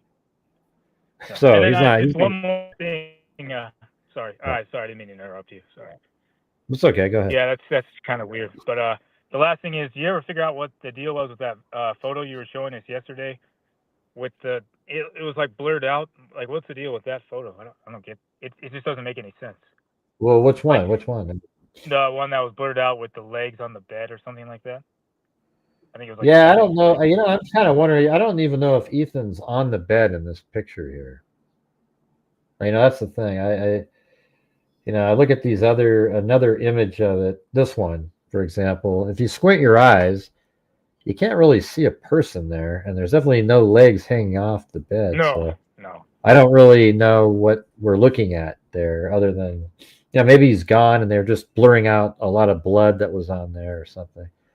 But he could be in a weird angle or something. But I don't know. I don't even see a person there at all. Like, do you think they just used a marker and like they did on some of the other photos or whatever, and like cover the blood or something? Yeah, it's kind of weird. I didn't even know. Like, there's these really black pillows over here behind his head. Yeah. So I wonder if that hid. Then we've got this shot here, and I don't think that's not a pillow or anything. But see, like, here's what I would say. This picture here that's not that's not like what something would look like if it was legitimately in the room. It just feels like that's just a completely drawn black outline on top of something. There's people telling me that's a backpack, but I don't think so. That's actually the same spot on the ground that is in this photograph right here. That's this thing. And so then there's like a rug here, and I think this is all blood. You know, some people say, no, it's a backpack, and I don't see it. You know? Yeah, I think those are like intentionally doctored, like in the other photo too. I think it's just covering blood, maybe. Reasonable to assume. Yeah. It's weird. I actually don't know what that in the bed with Ethan. I don't know what we're looking at. I can't make it out. Yeah. All right. Well, I'll let someone else call in, but yeah, it's kind of strange these photos. Hopefully, we can get to the bottom of that. So. All right. Thanks, Timothy Cecil. Good to hear from you. Wait, before you leave, how you doing these days? Oh, I'm doing good. Yeah. My grandfather had died a couple weeks ago, so I was going through that. But I'm Damn, good, you've gone through a lot the last couple of years. Holy shit. Yeah, I know. But, all right. but Well, I'm hang okay, in there, man. So I'm good. Good. So. Awesome. All right. Have a good one. All right. See ya. All right. Yeah. That's so weird, this thing here. Because that's when you look at that picture and this one. So see right there, the rug. Can you guys see that? There's the oval shaped rug and then the darkness. That's what that is. The oval shaped rug and the darkness. And let's see if we can even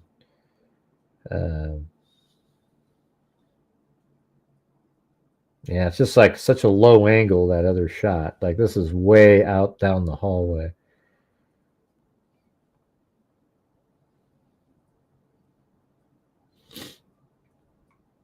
Yeah, I'm just looking at the shadows there.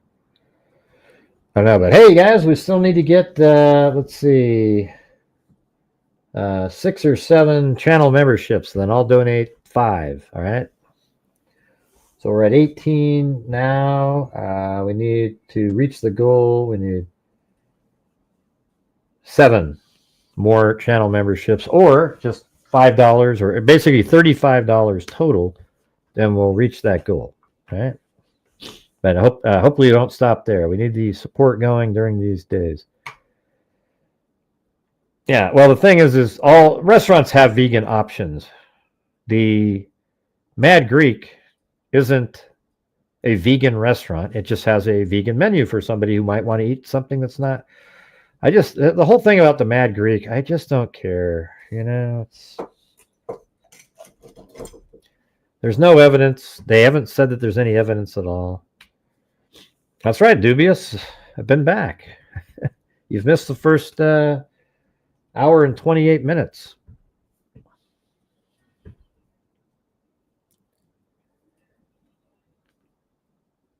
Let's see. You very well explained it in your video you put up today with that rug, blood, blacked out.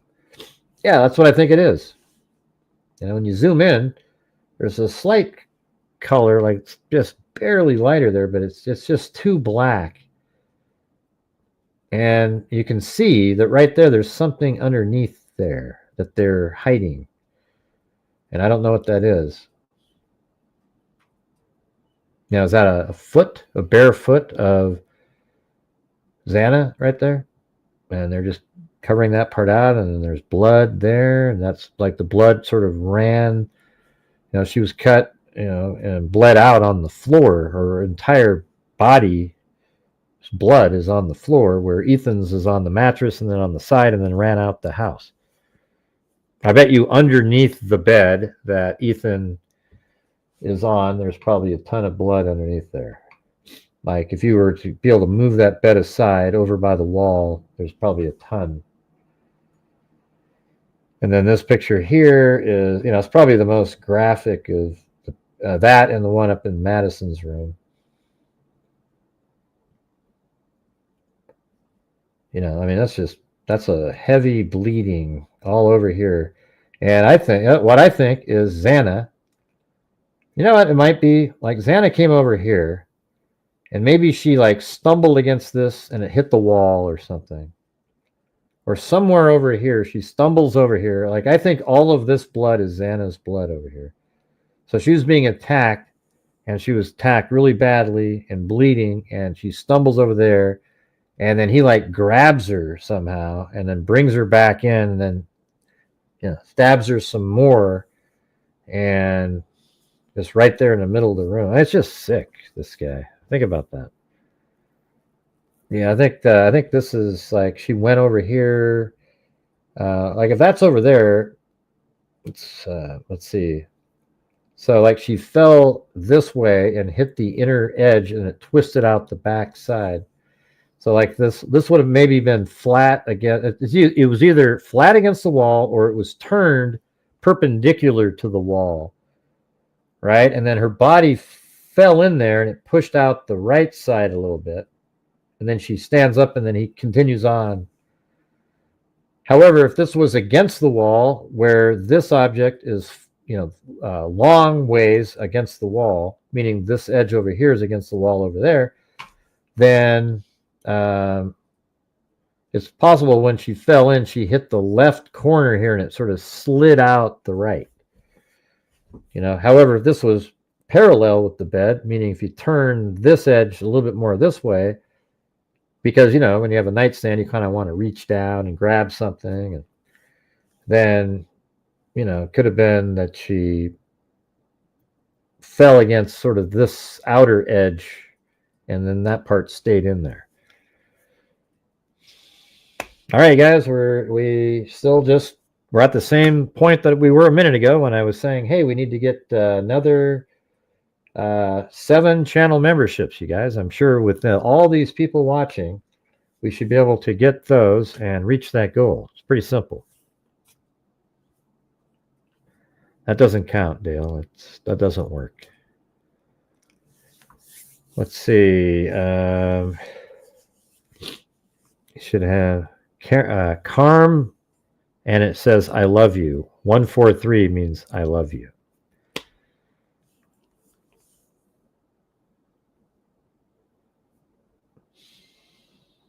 Was a blood spatter professional on the scene? I'm sure.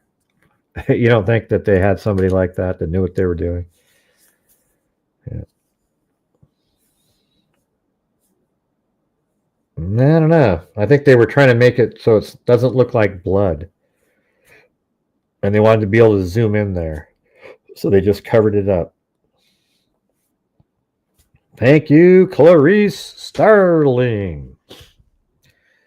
And by the way, wouldn't this might be a good night for us to I'll tell you what, let's get to that goal. And then I'll donate 5, and then I'll donate $500 somewhere. We'll pick. All right. Sweet. Oh, there's Brat right there. Hold on, I got to answer this.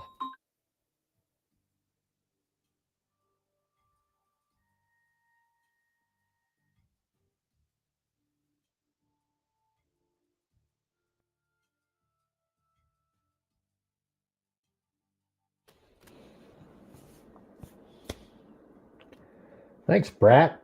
Did that do it? Let's see. Oh, we need one more. We need one more channel membership, and then us as freaks will donate a $500. I think I'm going to send $500 to Texas EquiSearch. What do you guys think of that? The search and rescue with Tim. Let's see. Tim. What the hell's his last name? Why can't I remember this shit? I'm getting old. Crap. Tim Miller. Excuse me. I just remembered. All right. We just need one more, you guys. Come on. One more channel membership. One more. Even just $5. We got it. But we need some coffees for sure. We're struggling on those. What's Jim Beam have to do with anything? Simpson, are you drinking? All right, it's a crying shame. All right.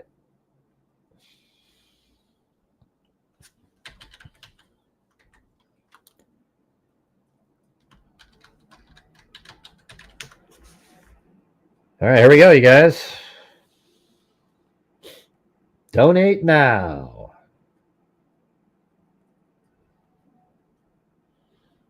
And okay, I'm gonna have to use this one, so I have to move it, get off here, and sign in. Oh, geez, an extra 0 in there. All right, log in.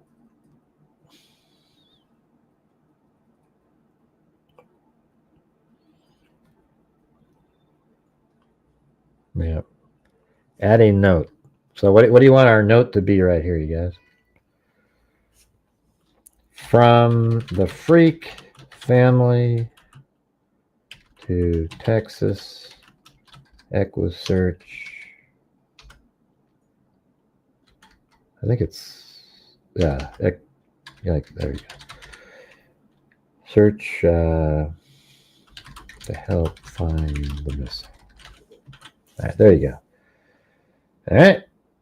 And I gotta hit that button, and I just hit the button, but I don't know what it does next. Okay, there you go. Then it comes up with, thanks for donating $500 to Texas EquuSearch. See that? Boom, you guys.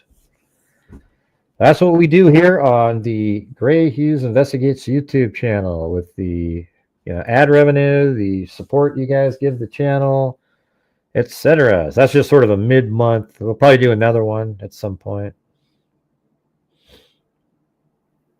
And so there, that's it right there. And it might show an email. Let me see if I got the email, because I like to prove everything. We always get the haters in here. All right, look at that. So I'll move it way down here so you can't see. People always want to see, let's see, where is it? Right there. There's the receipt. Do you see that? You click on it, and there it is. You donated $500 to Texas EquuSearch August 9th, 2025. And there it is. All right. So suck it, trolls. Suck it. There we go.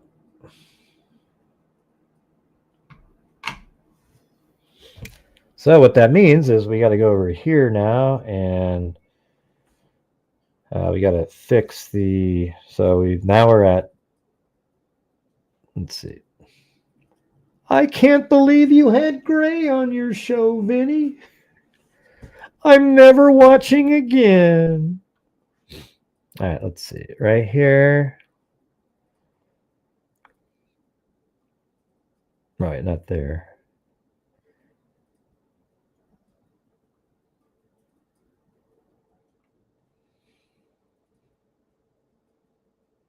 Jeez, where the hell is it? There it is. So the grand total now is $255,500. And this year we are at $26,551. All right. All right, freaks. Awesome. Thank you.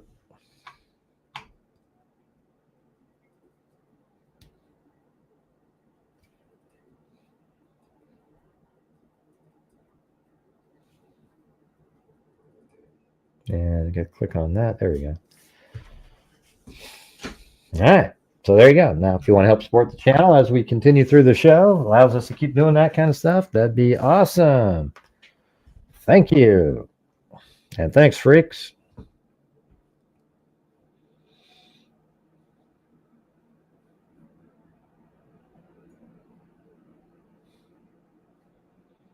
Yeah, I just don't think that's an item of any kind.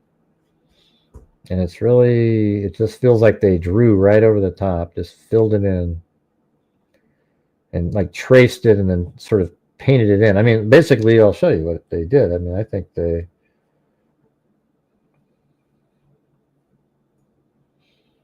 let's see. Is anybody else calling in? Now we're waiting for other callers, you guys.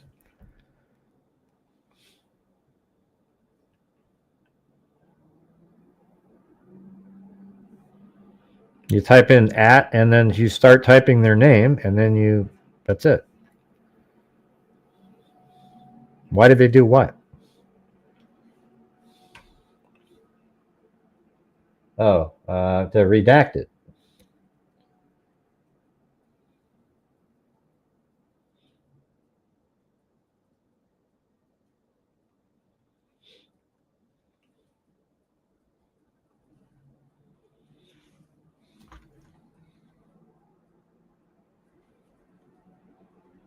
I think it's blood, and they didn't want you to know that it was blood. That's what I think. I mean, I guess it just, could be something else. I don't know. But, I mean, to me, this is what they were doing. They just kind of, like, basically, I could go like this, and there was already something there that had a shadow element to it. So, they're just painting around. Like, what's that right there? Watch. I could actually go in there and add to it. Oh, look. I don't know. I think I don't know, man. I really don't know. It just doesn't look natural. I don't know what's under there. I think there's blood and a foot, and then they came in and they drew over it. So, like, even again, like, let's say there's something there. I could come in, and I'm drawing right now. In fact, I mean, I could put a different layer on here so we can take it off, but I could go right there and come in and go just like that, and come around, and then over here, and then trace it, maybe how they did it, don't know. And then I could even then fill that with this. See, it looks very similar to that, right? And that's what that is. I mean, it's just like that. There's nothing. I mean, see, it's just a slightly different shade. They're using sort of a blue, like a blue black. See?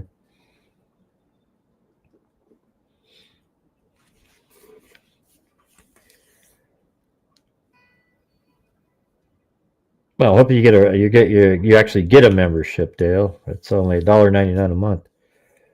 Let's see. Looks like a photo of a photo.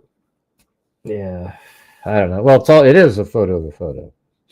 You have to screenshot these things. These aren't. I don't have the original, and I don't know when we're going to get the originals. I don't know. Ew, what happened there? Jeez.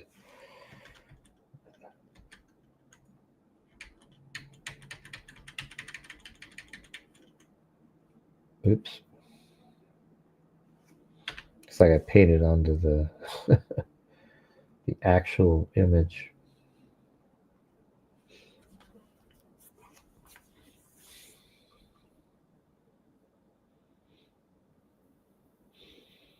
They're probably mad that they're released. I mean, they had to have known. I didn't actually think that they were going to release. Well, I thought maybe they released crime scene photos, but without people. And so far, that's all I've seen. But it sounds like, the other 170 photographs that are out there, there's, they had to try to eliminate images that were more sensitive. So I don't know what's in those. I'd like to see them at least. I think it sucks the way they're handling this. Favoritism, I mean, of all the people, even I think my channel, even above the networks, should get access to these because I'm the only one, even with the networks, that covered it in a way that's accurate all the way through without trying to sensationalize anything.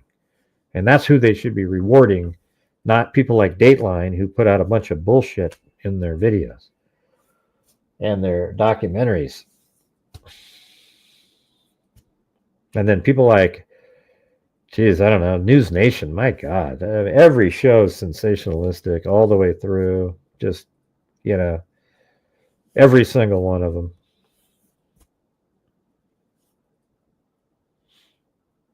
I don't think so, deception. I don't think so. But it definitely looks like that's something that's blacked out. And that's the same item that's in the other image, this one right here. It's right there. That's this, whatever that is. And that's why I just think it's blood. And they don't want you to, they kind of want to hide that it's blood. Thanks, Michelle H. I thought everybody's just dead on supporting the channel tonight. We're just trying to get on a roll here. So let's see. It's definitely not like last night, man. Last night we had like 4 or 5 cat eyes, all kinds of. But actually during the premiere today, what was his name? Azari Kumar. I gotta go look it up. He sent like double cat eye during the premiere, so that was cool.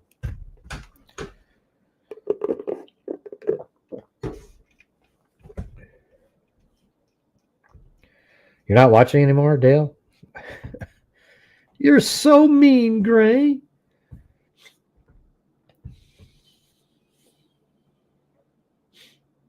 Yeah, I don't know, Grant. I don't know. Yeah. That guy, he's the guy that during the Brian laundry case, he literally said, I'm not certain that Kohberger was inside that the planter there, but we'll keep looking into it. And he was serious. It's like, wow, that's amazing, man. Couldn't you just tell him he's not in there because that's so ludicrous that he's not in the flower bed reaching out with his hand.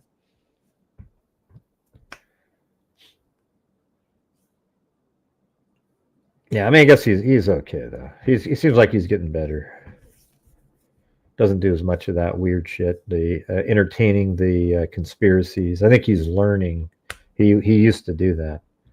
Hey, thanks, Brat. Look at that, 5 memberships. Did I do my 5 yet? I don't think I did I? Let me go up. I got busy doing the. I haven't done 5, right? You guys remember? Okay. All right, let me do it.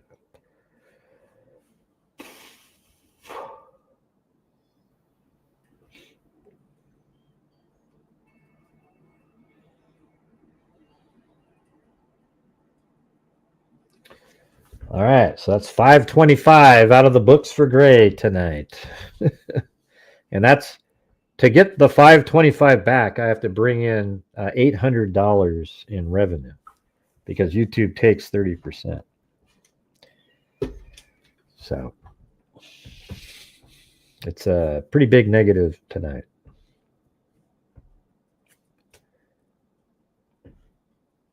Hey, thank you up there to Tracy Harrison Sass for responding victims. A wave? Looks like Tracy Harrison Sass is going for a wave. You know, I always think it's interesting. After my live streams, in the comments section, you get people say stuff like, "Get to the point, man." You know, I just want to tell them live streams aren't the same as a video. Okay, they're 3 hours. You're hanging out with people. You're talking. You know, they're not the same thing. Thanks, Christy Roselle. Very cool. Thanks. Yeah, no problem. All right. Well, let's see. I was hoping you guys would be calling in more tonight. You guys, come on. We've had a few. Get to the point, man. Or I'm never watching again. Then don't ever watch again. Come on, everybody, call in. It's the easiest damn thing to do in the world, just like hitting the like button, for God's sakes. We've only got 372 likes. How hard is it to hit the freaking button? I know a lot of you are trolls watching, but just hit it anyways. All right, go ahead and hit that like button. 10 and a 20 and a 30 and a 40. Hit that like button. 50, 55, 60, 65, 70. Hit that like button. Hit that like button. It's so damn easy. Use your nose, use your toes, whatever blows. Hit that like button. You're out. 30, 30, now 5. I'm 35. Gray, I don't like the auctioneer. I'm never watching again. Spoken like a true auctioneer. That's right. Oh, I thought you were talking about. Well, thanks, Tracy Harrison Sass. Yeah, I mean, I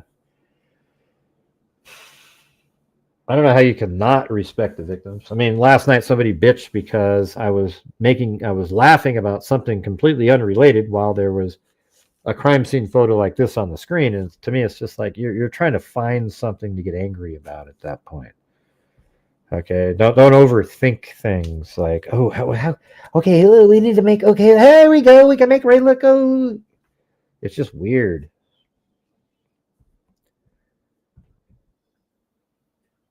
Yeah, well, that link that showed that had those documents, right? Yeah, they got rid of that. I don't know what they're doing over there. They're just like a Mickey Mouse setup. Yeah, it's going to be a pretty short show if you guys don't call in, because that's kind of what we were doing tonight. Yep, too many snowflakes. You got that right.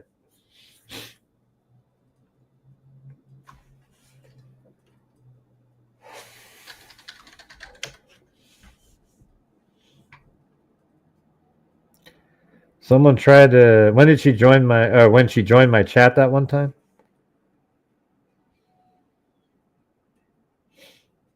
Yeah, of course. That's all people do. They have no.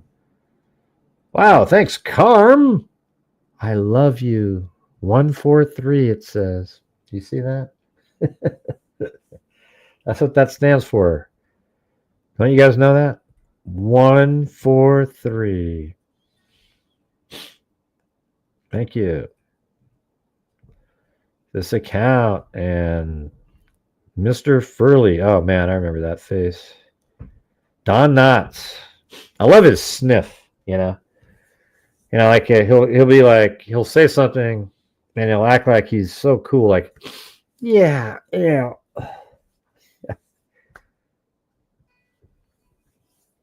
there's no evidence that he entered the house before, other than, I don't even think even Bill Thompson said the other day that he could just figure out how the house was just by being in the back of the house, which I've said 100 times at least.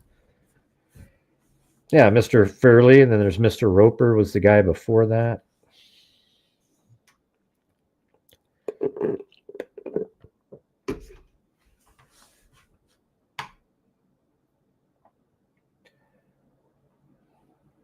Let's see. Who was that earlier today?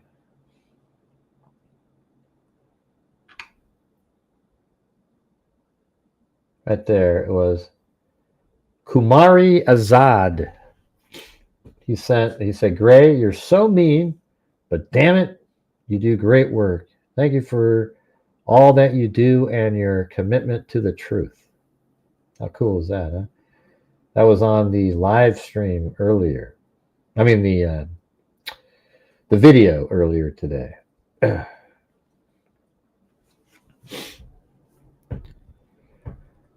Thanks, Christy Rizal. Have a Jim Beam on me. Thanks for making me laugh while you are covering such difficult things. Yeah. All right, here's some Jim Beam.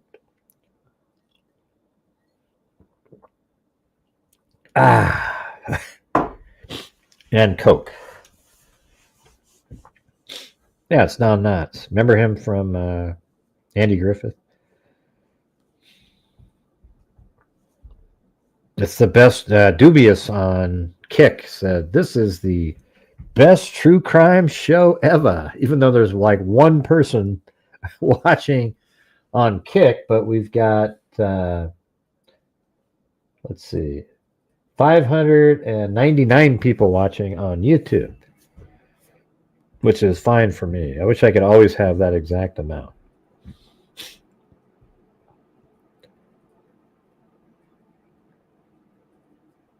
Yeah, so I'm really looking to get the full unedited surveillance footage. I want the surveillance footage from Ridge Road. I want the surveillance footage from the one that's sort of, I can't remember the name, back here, right there, Paradise Drive. This, I think it's this house right there. No, this house right here has surveillance footage of the vehicle coming around and then turning. And I want the footage on this building, and then that's it. And then it would be cool to have the footage the next day when it came back. He did not go back to the house when he came back the next day at 9 in the morning. If he did, they'd know exactly what make and model he drove. I mean, I guess this is what's possible, that he drove up really quick and parked on Taylor Avenue and walked through to look. But I just don't think so.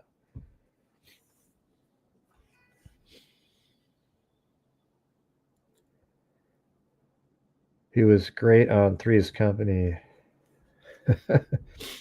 Yeah, come and knock on my door. Wonder if Dill Mortensen will ever be in a position to help police decipher what was said in these voices heard on the door cam audio. Maybe. I don't know if that's needed anymore. I mean, he did confess. I just want to put all the pieces of evidence together now.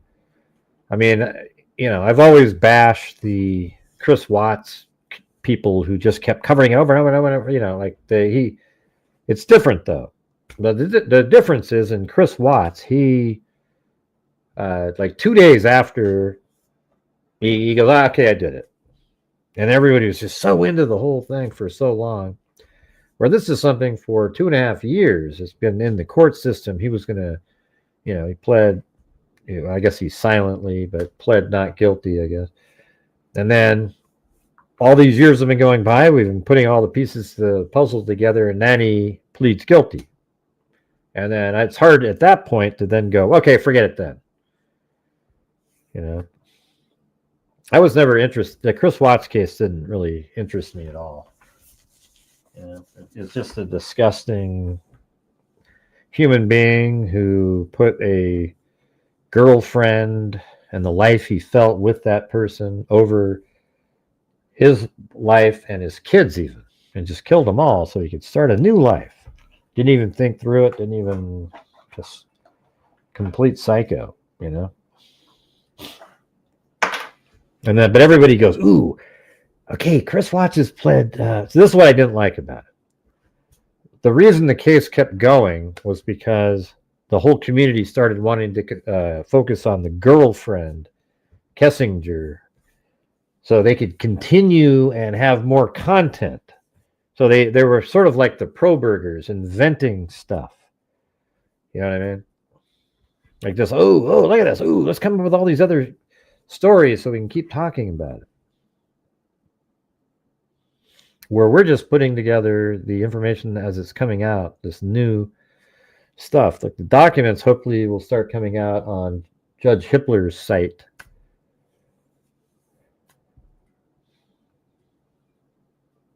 No, we're not talking about, we don't do Chris Watts over here.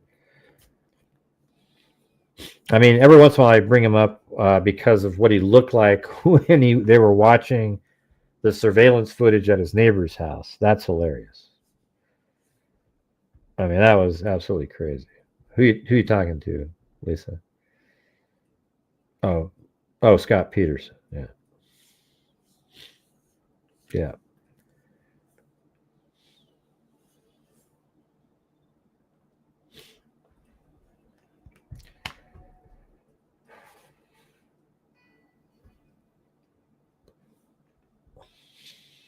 You know who Lillian sounds like? Judge Shapiro. Janine Shapiro. I mean, like, literally, I was just wondering, and then I realized why they sound similar. Because they're both from New Jersey. Listen to Janine Shapiro. Why, though, Ashley Snow? What's she going to talk about tonight? I mean, I don't want just people calling in to call in, you know. If you have something you want to talk about, I mean, don't just try to force somebody to call in. Oh, yeah, Janine Shapiro. You should like her. She's great. But you probably don't because it's not on your same side of, you know. But she's somebody that everybody should like. Let's see. I only know how Doc works. I don't have a lot of to contribute. I don't know what that means. Let's see. He cut arteries and stuff. They had no chance, even at the ambulance. But if you have something you want to say about the case, Lillian, call in.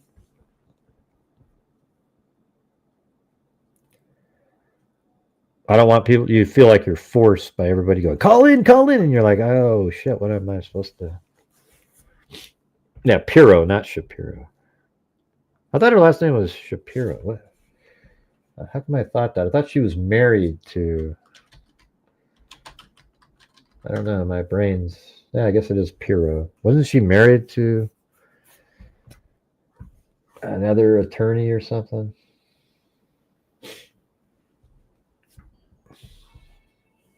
Are you there, Lillian? No, not Ben Shapiro. I thought it was that attorney for like in the OJ case. Maybe that's what his name was too. Yeah, well, I'm going to put your voice up, and I'm going to put a picture of Janine on the screen. All right.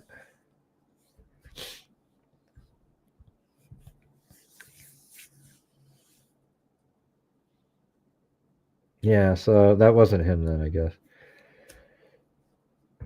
Let me see. Who was...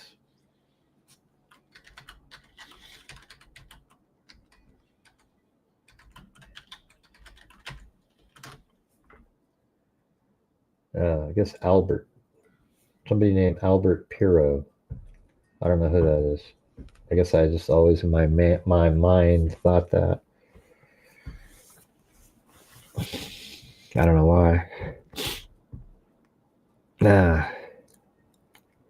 Every night, right here, I get this, my nose starts getting plugged up from the stupid air conditioner, I think, up there.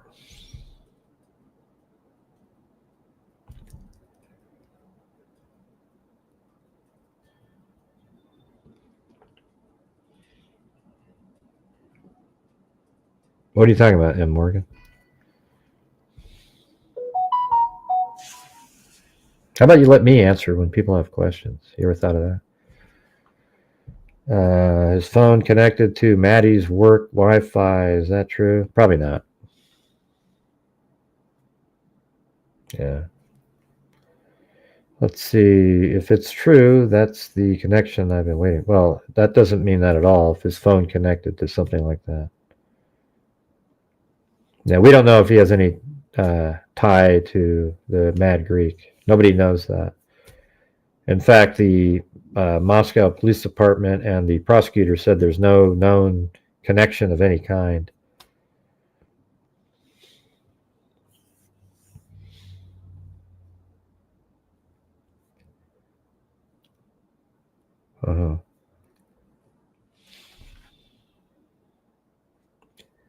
The nurse in Florida that faked the RN license by using someone else's credentials and worked.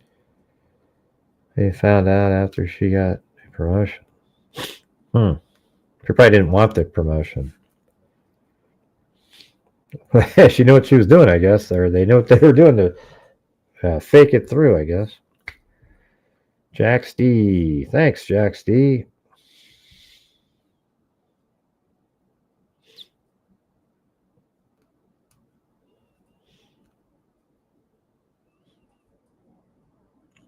Yeah, Patterson was filled with errors in that book. I don't know what to take out of that book and know that it's true.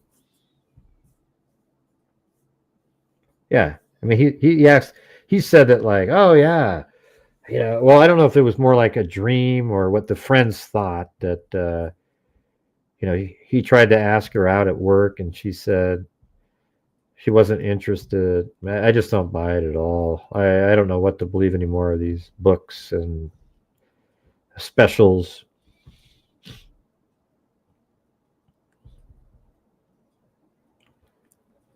What do you guys think?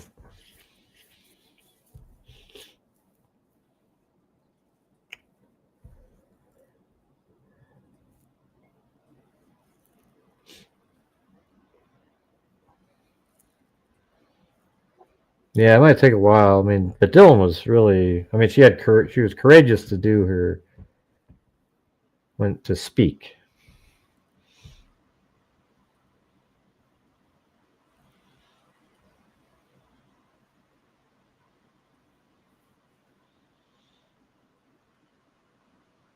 You want a steak?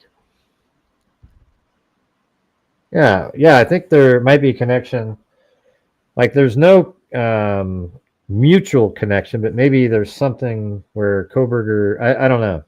You know, maybe the FBI has something on Kohberger and the Moscow Police Department didn't use it because they didn't need it. But I don't know. That might explain a motive or something. I guess we're not really going to get to know some of these answers.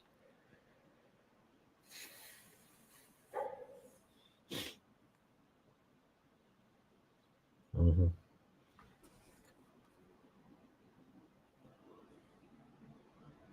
Well, where'd you go, Lillian? I thought you were going to call in. We could put up a picture of Janine Pirro while you're talking. It's funny, though. I was listening to her the other day, and I go, oh, my God, that's what she sounds like.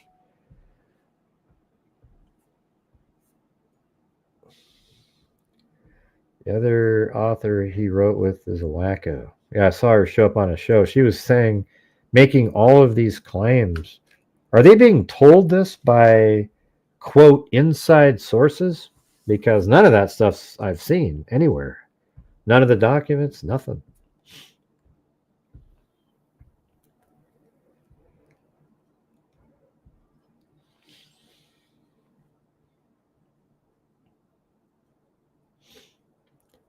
Yeah, I think most rational people think that he was. Oh, there she is. Hey, right. Gray. There it is, Janine Pirro. All right. Hey, I wish I had her money. There you go. Holy mackerel, Gray. I wish I had her talent and her money. Yeah, she's doing pretty cool. That's pretty crazy that, you know, like, seemed like she was just sort of mired in, you know, she was a great attorney at Yeah. And then now she's back doing that kind of stuff again for DC, I guess. Oh, yeah. Well, you know, I've been a little off my game because I'm nursing Nancy back to health and the pup, and also, but I did watch your show today. Later on this afternoon, I watched it, and I'll tell you, Gray, I kind of hear, Nancy and I tried to listen. And to me, it's hard because I guess of the volumes or whatever they do to enhance it. But it sounded like to me that I did hear a whimper. Yeah, I could hear that. Yeah.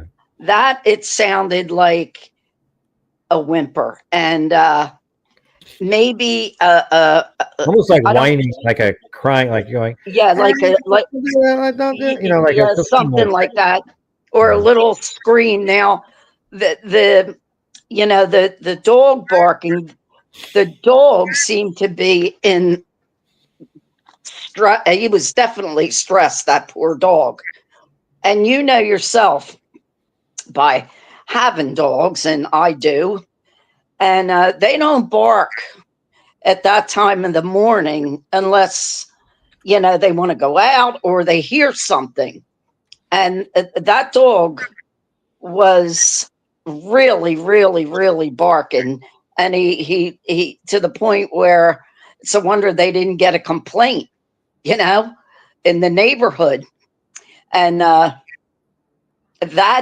way that place is there, that's probably why the kids used to get complaints for having parties, because it bounces off of everything, you know, Gray. And the sound is just, maybe they didn't have their, when they were alive and having parties, maybe it wasn't that it was so loud, but it's just, it's so condensed in that area where they are. And you can just hear everything. Yeah. I mean, so I don't know, but I'll tell you. I never tried yelling when I was there. I never went, hey, like that to see if I go, hey. Like if it was echo. I never tried doing that. Right. Didn't even think of it. Well, that was a good video you put out. And, you know, I'll tell you, Thompson should have never agreed to that plea deal without saying, you know, you get up there and tell us how you knew them, why you did it, and then we'll take the death penalty. Even if they do it privately, I think the main thing for me is maybe he doesn't have, if he just told us where the knife is. Yeah. And you can produce it. Like, where's the knife? And if you can produce it, we'll do your but Ray, I want to know. Then you don't do it. Yeah, but I want to know how he knew them and why.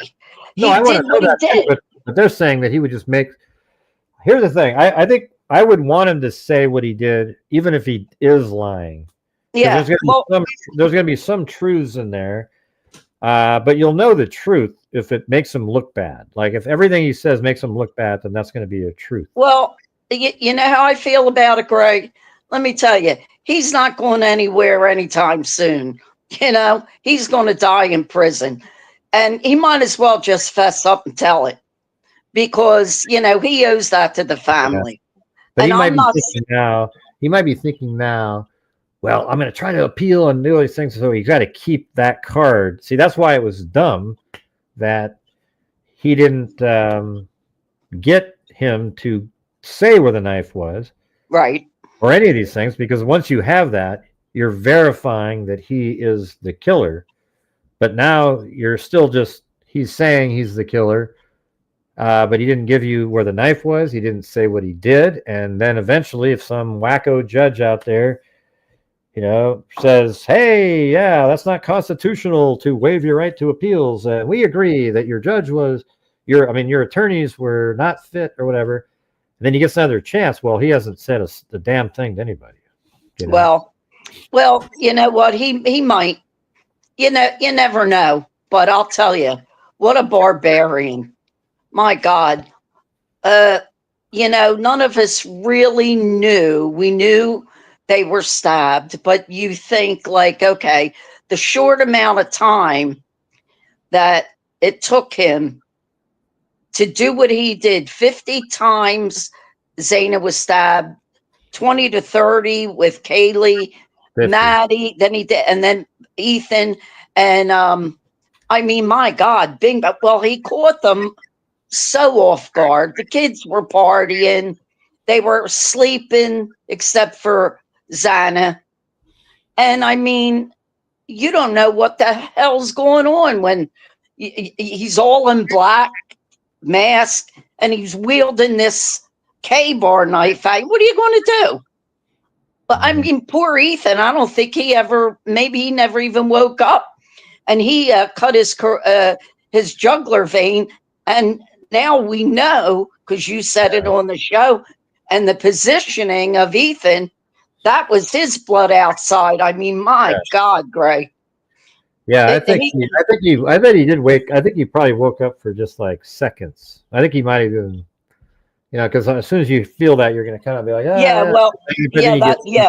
But I mean, not enough that he could do anything. It was just, he couldn't do anything. It was just absolutely one of the most horrific things that we all found out. I mean, how many times? And Kaylee was, her face was like unrecognizable.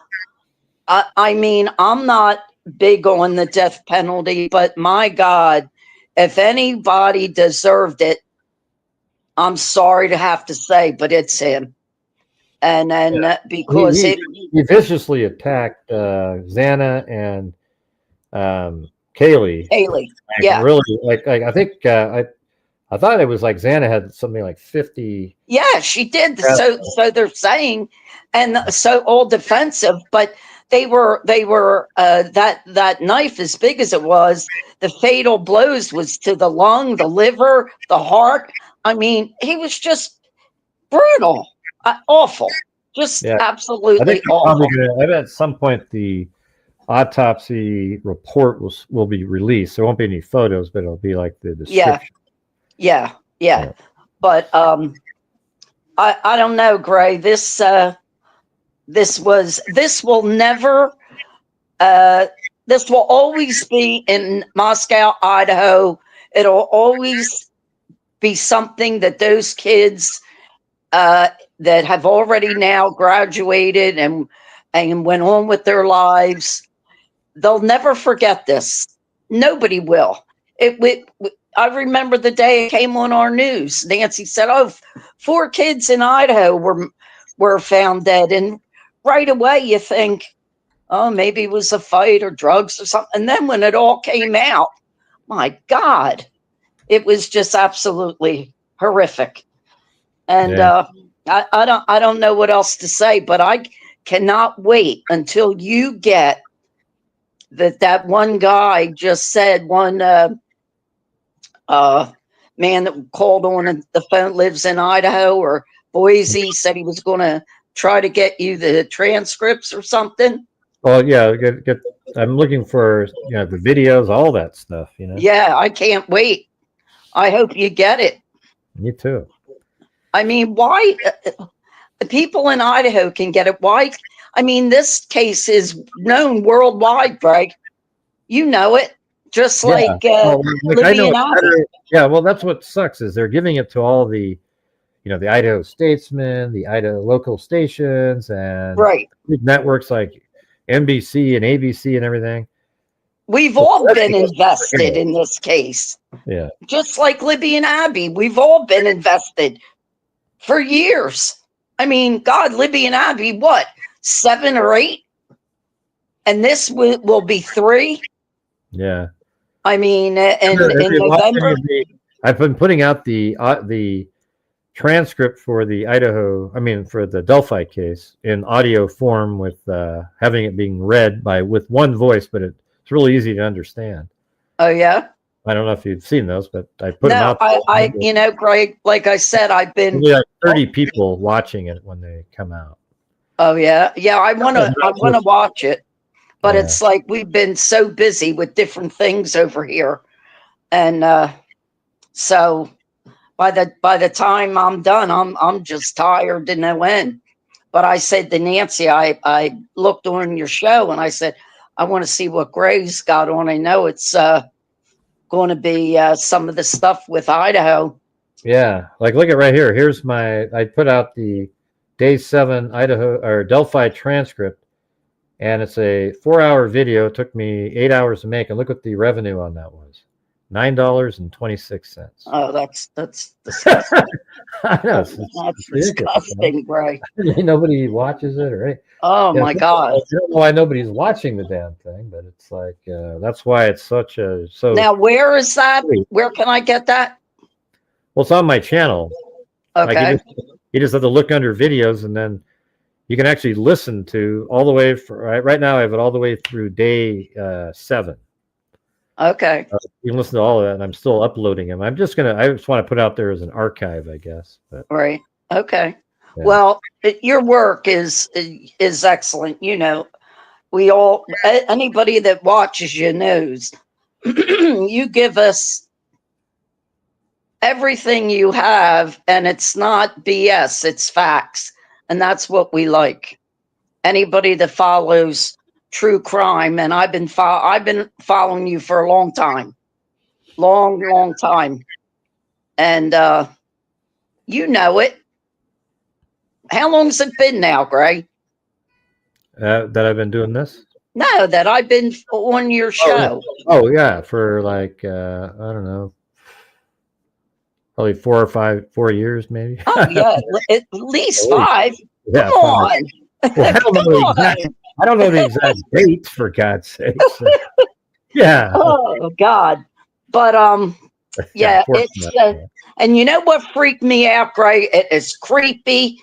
You know, showing that car going by, going back, doing a K turn, we used to call it 3-point turn, coming back, and I'm thinking, I said to Nancy, you know, these poor kids are in their room doing everything right, they were tipsy, they had a little too much, but guess what? That's what college kids do. And they even took an Uber home. They did everything right. Yeah, they were just a totally normal night. But they're in their home. In their home. Yeah, and at like 2:54 in the morning, there's already a predator leaving Pullman, about ready to show up into the sea that the shark's going to be eating. And you know, Gray, he's out there checking, I guess, to see, are the lights on? Are they off? And these kids are in there just doing their thing. And I mean, had no idea what the hell was going to happen to them by 4:17 or something like that. It's just creepy.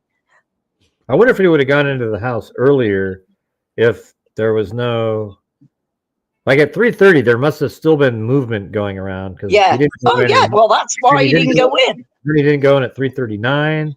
And then, but the thing is like they should have almost already been sleeping, like Madison and Kaylee on that side, because they got done calling Jack at at 2:52. And Jack wasn't answering, so you know, like 2:53 or 4. I can't remember exactly that time.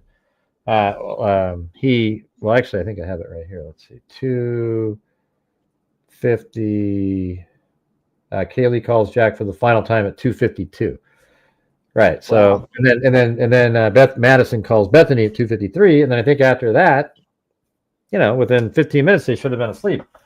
I just think he was wondering, like he was just kind of waiting, trying to get himself up, and then when he was finally going to go in, it was probably around 3:40 something, but he could see that there was a car there with lights on, so he kept driving.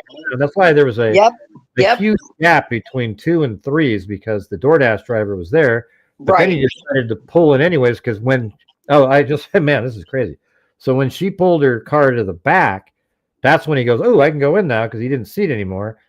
But then like maybe when he's pulling in, she moves the car to the front of the house, and then he drives by and he sees it. Oh wow, there is somebody still here. So he leaves, and then he goes back and forth, and then he does I think it was at 3:58 or so. He does a U-turn just right up on Wallanka Drive. He comes back again, and then he doesn't go in. He goes, oh shit, they're still there. So, and they were just leaving behind him. Like they're only 30 seconds behind. When he drives by King Road, they're exiting about 25 seconds later on King Road, and then he drives all the way around for the fateful shot where you see him missing a front license plate, and it's a 2014 to 16 white Elantra. So the DoorDash actually is what led to one of the most crucial images in the entire. Yeah.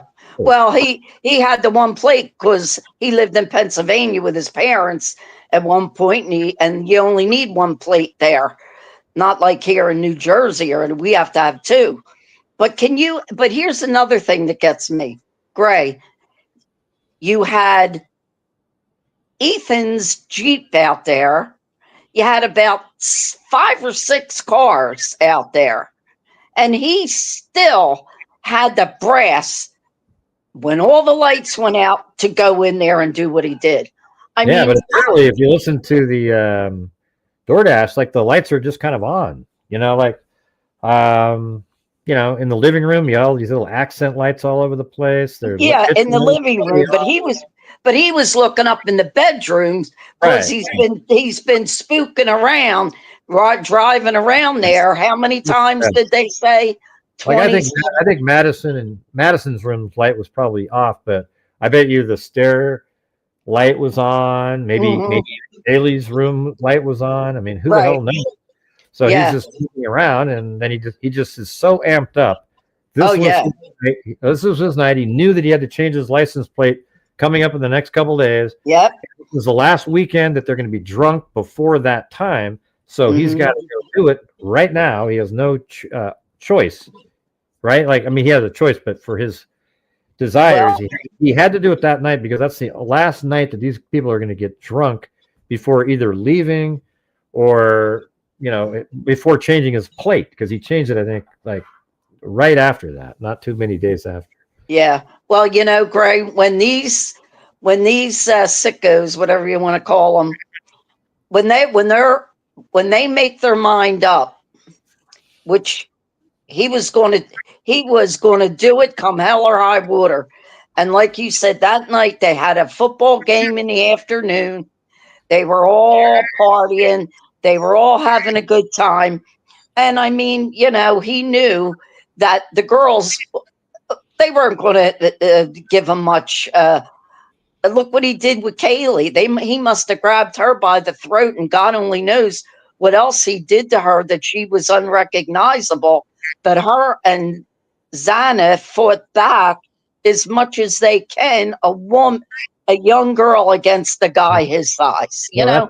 That's probably why he beat them so bad. It's like, how dare you? You're a female. I mean, look at, he just went crazy. That's right. And poor Maddie, she was, you know, you could see that when they were at the grub truck, you know, they had a little too much to drink. I remember those days. She was staggering a little bit. God bless her. So I mean, they're asleep, Gray.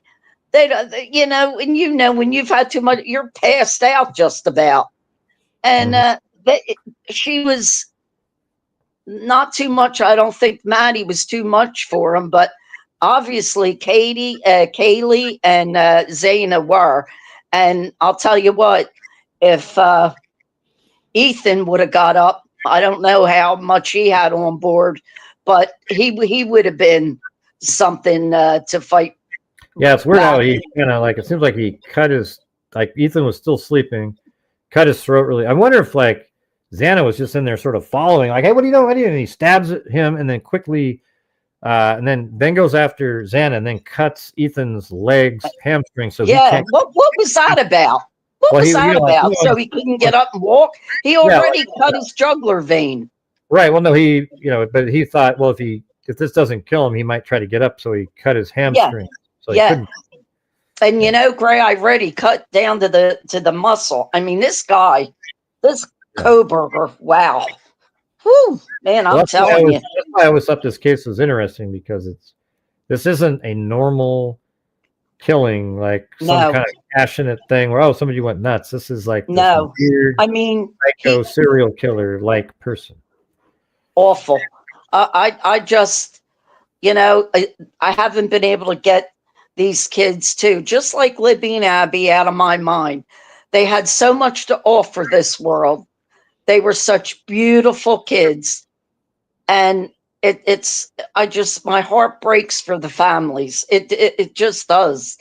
It's just an awful thing. And it's something they will never, ever, ever. I don't believe in, what's the word? Oh, closure.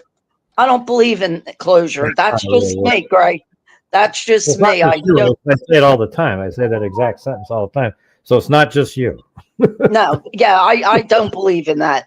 You have something like this happen to your child or some family member, you never get over anything like this. But keep doing the good work as you do, because I know when you get that stuff, you're going to put it all together for us freaks. And I'm sorry I can't be on as much as I want to, Greg. But well, let me know how your tests come out. Yeah, I should know this week. Right. You know, I got a breast biopsy. Stevie's got a stone. Nancy had her knee done. It's like all at once. Like it's been sort of a nightmare for Nancy with It her is. knee. It is. It really is. She said she's supposed to have the other knee, but she might not do the other knee because no.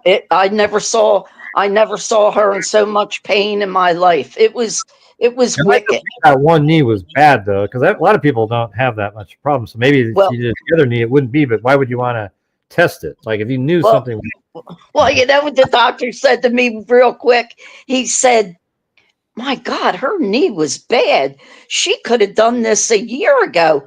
Didn't she complain?" I said, "Well, Doc," I said, "he did my hip too." I said, "She's not the complainer. I am." And he laughed because her hip was just about collapsed. She had that done. I had a hip done. And now she had the knee. But knees are supposed to be, well, they are a lot more intense and a lot more pain than hips. Not that it's a walk in the park. A lot more movement on that. A lot more movement. Yes. Not that hips, you don't come home dancing, but it's not like this. And I'll tell you what, I said, "Nance, I don't think I'm going to get my knee done." Not what I saw her go through.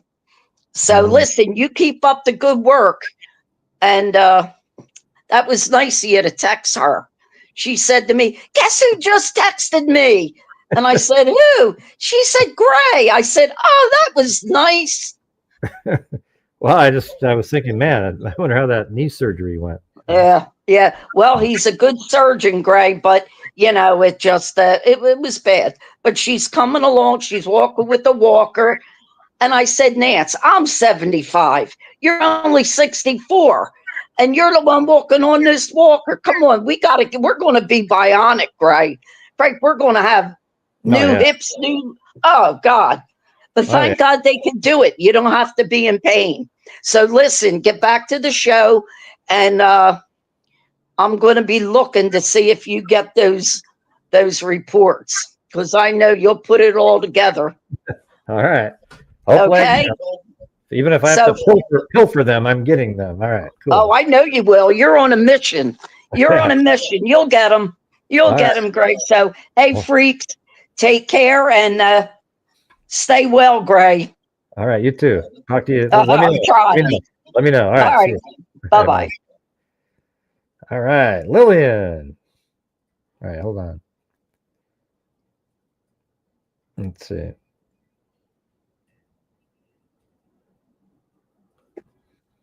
What's going on? Theoroy, you're calling back in again. Yeah, I am. I know I've already spoken to you this evening because it is evening here. It's like really early in the morning in England. Oh, yeah, that's right.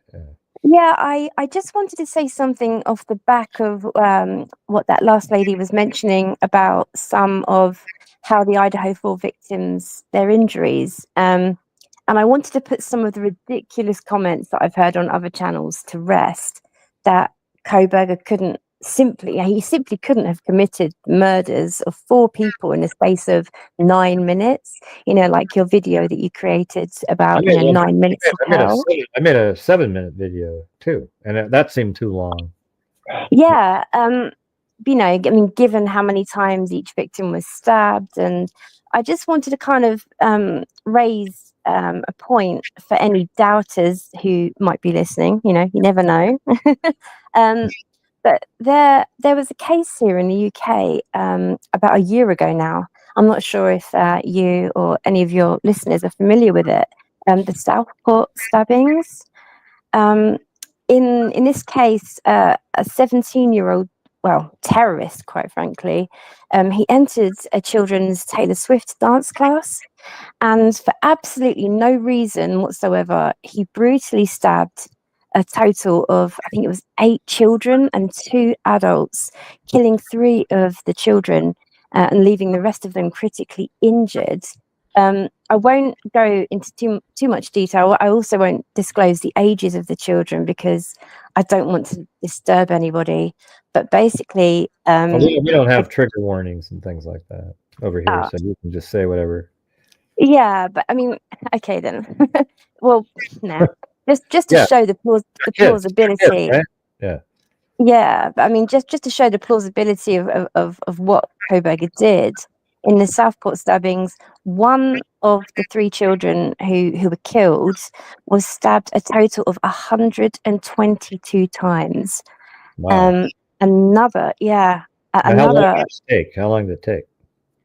So what I thought I'd do, if I tell you what he did first, and then you tell me how long you think it took, right? So what was kind of gathered of what I remember is that one was stabbed 122 times, another child was stabbed who died, unfortunately, was stabbed 85 times.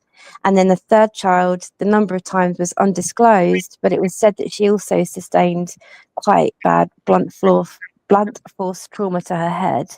And then there was also the victims who survived. One who tried to get away during the attack, managed to leave the building, but then this demon pulled her back into the building and she sustained 32 stabbings, but she miraculously survived. Another victim who was 10 years old, she needed her spleen removed due to the injuries that she sustained. Another victim had 2 severe stab wounds to her chest and she needed a blood transfusion. And I remember one teacher was stabbed 5 times and was left basically paralyzed with severe spinal injuries. So out of that, how long would you say this took? Well, how many people were killed? So 3 were killed and 8 were severely injured, like hospitalized. So 11. I don't know. See, like when I did the 7 minutes of hell, or I did the 9 minutes of hell and a 7-minute one, and even the 7-minute one seemed long. So I would say you could do something like that in less than 6 minutes. Well, not quite. It was actually 14 minutes, but given how many had time in between, he might have had time in between people too. Yeah, I mean, it was condensed in a small area, like maybe, I don't know. Yeah, I mean, you could imagine like 26 children just running around, absolutely screaming and just. But I think what was most shocking for me is just the thought of stabbing a child 122 times. It just what was the reasoning for it? What they say? What was the? I think they just said that he would. I mean, when they asked him, I mean, when he was taken into custody, he admitted guilt and he asked how old the youngest victim was. And when they told him that she was 6, he laughed and he said that he was glad that they were dead. So, you know, it was not a good moment in the UK history. And I think it left, I mean, everyone was just left absolutely devastated. But I think it was more seen as a terrorist attack because he had they found in his possession ricin, and he'd also had lots of history on his computer of looking up, you know, how to create your own bombs and things like that. So. Did he have was he from any place, like a terrorist? Oh gosh, I can't remember. I can't remember where he was from. I know it might have been kind of like, you know, like a religious type background, but I'm not entirely sure of that. But I mean, if you look up the picture of him, I mean, the picture of him is just absolutely terrifying. But you know, what's his name? What's his name? So his name is. Let me just find it out. Hang on one second. What was the name? What's the murder referred to? So the situation. It's called the Southport stabbings in the UK. I'll just see if I can find it. There's another something like that in Australia. This guy goes into a shopping mall and he stabbed like a whole bunch of people in just the shortest amount of time you'd ever imagine and killed them. I know it's. I think some people just don't. I mean, maybe it looks different in the movies, but it really doesn't take that long, does it, to go in and just cause that kind of carnage. This is just recently, last year, right? Last year, yeah, a year ago. And the guy in Australia, I think, used a K-bar too. So I don't know. This guy used a kitchen knife, I think it was, which was just a horrific thing to think. But yeah, if you see the picture of him, it is absolutely terrifying. He's got the green sweatshirt on. I don't know what his name is, so I can't. I'm just trying to find the name on here because I can't. Let's have a look. Let's see. Uh, 17-year-old Axel Axel Radley. Rudy Cabana. Yeah. Yeah. You should see the typical picture that comes up of him. It's terrifying. Hey, looks like a creepy weirdo. Look at that. Jeez. Yeah, that picture there, that one, that is, to me, like, that is nightmare fuel. I mean, God. who even? It's just unfathomable. Absolutely unfathomable. Is he from like Somalia or something? I think let's have a look. Somalian. Yeah. Oh no. Yeah. Let's see. But I mean, yeah. On his devices were found media relating to violent themes such as Mao rebellion, clan cleansing in Somalia, punishments against. Let's see, what else is it in there? More than one. Just one time underneath his Wikipedia it says Somalia, but yeah, I don't know. Who knows? But yeah, that's pretty crazy. Yeah, but I mean, 14 minutes for all that. That's pretty. But he probably had a lot of time in between because I think he could have done it quicker than that. Yeah. I think also, if you take into consideration, if you count I mean, a lot of people are saying that Kohberger would have stabbed, Xana, Maddie, Kaylee, and Ethan, like in total over 100 times. Just one of his victims was stabbed over 122 times. And when you add all the stabbings together, you're talking about hundreds. And I think people don't realize that it can happen in literal seconds if need be, and it just annoys me when people say, "Oh, Kohberger couldn't have done this in, 7 minutes or 9 minutes." Well, yes, he could, absolutely, with that kind of knife as well. It's just ignorance is really what it is. These people, they just, and that they just keep saying it over and over and over again because it makes them still have sort of in their minds an argument that Kohberger isn't the guy. There had to have been somebody else too, and he's just taking all the blame. It's garbage, That's all they're doing is just looking for another out for Kohberger. Yeah, definitely. But he's admitted it, guys. No appeals. Yeah, and I've mentioned it a couple of times in the chat. I'm not sure if anyone saw it, but I've also considered how maybe we don't know whether Kohberger actually intended to kill everyone in the house, and if he did, that fight that Xana put up could have very well saved the lives of Dylan and even Bethany, perhaps, because I feel as though maybe she exhausted him to the point where he might have had to have sat down and then maybe just had to leave. I don't think it worked like that. I think he was. I think he went there to just kill Madison. I used to think he went there to kill everybody, but I think he just went there to kill Madison. And then when he went to Madison's room, Kaylee was there, and then he was like, "Oh crap!" And then he ended up having to fight her. Then that fight noise had alerted Xana, and then she came up and was like, "Hey, what's going on?" And then boom, he chases her down, and then leads to a room that has Ethan in it. And he ends up killing both of them. And that's even what law enforcement thinks too. Yeah, but I mean, have you considered perhaps? I mean, it's just considered everything. Considered everything, like in the case. I used to think like you went in there to kill everybody, and now it makes more sense that he just kind of went in to kill one of them and sneak out of there quietly, but then the rest of them he had to kill. And I don't even think he even saw Dylan, because if he saw Dylan, he would have taken off probably immediately, even though he may have put more weight on the not putting forensic material in his car over leaving as quickly as possible. So, But it's always kind of made me question though, how the girls' Instagrams were quite open, that a lot of people say he couldn't have known that Kaylee was there that night. But I mean, one of the last pictures that Kaylee posted was of her at the property with everyone else. And he might have very well, kind of looked at that. Yeah, You he don't could have to be, Yeah, he friends could to have, see but that. he might not have thought that she was going to be sleeping in Madison's room. See, some people think that Kaylee was. I mean, I think he was going to sneak up into Madison's room. They don't know if it was Madison or Kaylee, but they think that that was the target.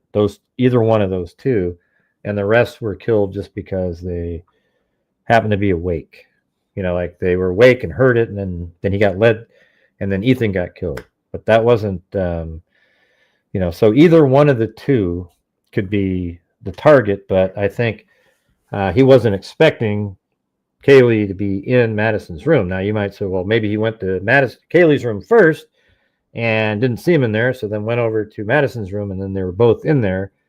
But to me, it seems more logical that he's killed Madison, and then Kaylee heard that and woke up and tried to fight, and then that's why she's so much more damaged. Yeah. And then it was so loud, and probably even Dylan saying Kaylee, because now she says that she yelled Kaylee's name. Maybe that alerted Xana, and then Xana went upstairs, and then it all just led down there to her room. That makes the most sense to me. I just try to use the Occam's razor stuff. Yeah, that does make a lot of sense, especially if Kaylee received a lot of blunt force. I say it again, blunt force trauma. Like that would have made a lot more sound than a stabbing, if that makes sense. Like you would have had to have put force into hitting her. And Yes, I think he was angry. I think he was just so angry that she sort of interrupted what he wanted to do. I don't think he was ever going to do any sexual activity because he's so aware of forensic. Unless he was. I just don't think he was going to do anything like that. I think he was there to kill only. He might have done something where he was looking and whatever, wanted to have that quiet time and pretend that they were dating or something. But who knows? He just he wasn't going to sexually assault her because he knows he would have been caught. He was absolutely aware of forensic genetic genealogy, and that's it. How he got angry that Kaylee interrupted what he was doing. Yeah, it's all in the eyes, isn't it? I could see in that court, though he didn't make a lot of facial expressions, you could see his eyes changing, definitely. And I felt like it was, as much as he was very aware of the camera being on him, I don't think he could hide those eyes. You can definitely see in his eyes how angry he was. So, yeah. But once again, in there. Yeah. Well, anyway, thank you again for listening to me and putting up with me. Well, thanks for staying awake all the way over there, early in the morning over there. Always for you, Gray. Always for you. All right. Well, thanks. All right. Take care. All right. See you. Bye. All right. Good points out there, Theo Roy. Yeah. I mean, I guess none of us really know. I'm just saying, I've thought through all of the different things. Originally I thought that maybe he went in and killed Xana first. Like he got there at 4:12, and then she was in the kitchen, then chased her over to the room, and then killed her first, and then killed Ethan. But he didn't actually kill Xana is what I meant to say. He thought Xana's in the kitchen. He thought he killed Xana in the room, but she was still alive. And then he goes upstairs and he kills Madison and Kaylee. And then when he goes back down the stairs, he hears Xana saying, whimpering sound. And then he's like, holy shit, hey, it's okay. I'm here to help you. He pretends so she doesn't scream. And then he attacks her again. That was my original theory. But I think they know, based off forensic information, that he went upstairs first. And it sort of matches also what Dylan heard. Heard somebody go up the stairs and down, that kind of thing. So then all that stuff kind of changed over time. Yeah, it definitely was interesting at the time. That's what I thought. But then there's a lot of stuff and it was interesting because remember when Dylan said she heard somebody going up the stairs and everybody was like, oh my God, that's crazy. That doesn't even make any sense. But then it totally made sense now. But man, you guys had the largest massive lull I've ever seen. I even typed it in the chat. This has been I think the last super chat that came in here was, let's see, 46 minutes ago. And that's when it's time to call it a night. I mean, because that's when people are just disinterested. There wasn't a firecracker sound, Scase. We've got over that. She said it sounded like fireworks, and it was a boom sound, as she described to Dylan. Or let's see, yeah, Bethany described to Dylan, and it was a boom sound, and I think that's the same large thud. All right. So, anyways, I guess I'm not pulling up anything again. I am going to take off. Yep. Whenever you have those massive lulls like that, that's when it's like, okay, people, they're tired. There was somebody else that was sort of sitting here waiting to come in, and then they disappeared.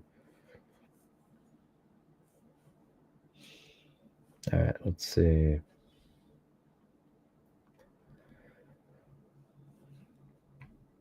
And especially when somebody just tells you to pull something up, not doing it.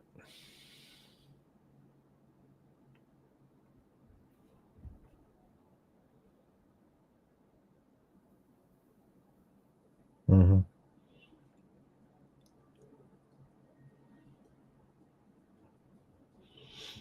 Yeah, do you guys know why we have those 45-minute lull like that? That's just amazing. You know?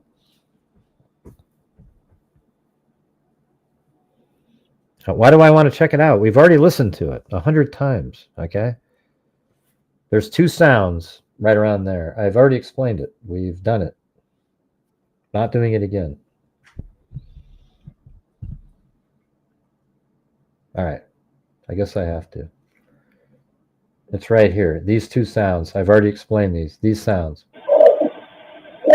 I think that's Kim possibly stabbing somebody right at those two sounds. That's what I think.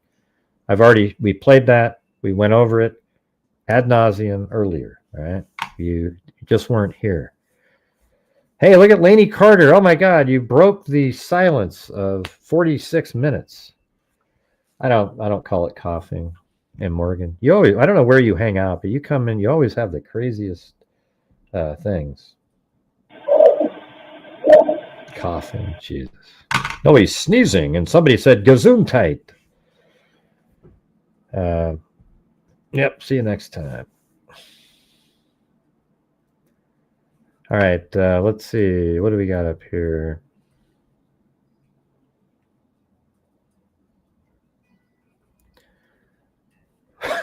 Coughing, my God. Oh, man, that must be the loudest cough in the history of the world.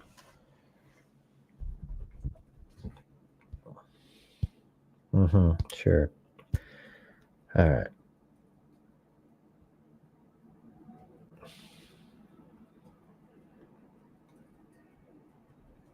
Oh, there it is.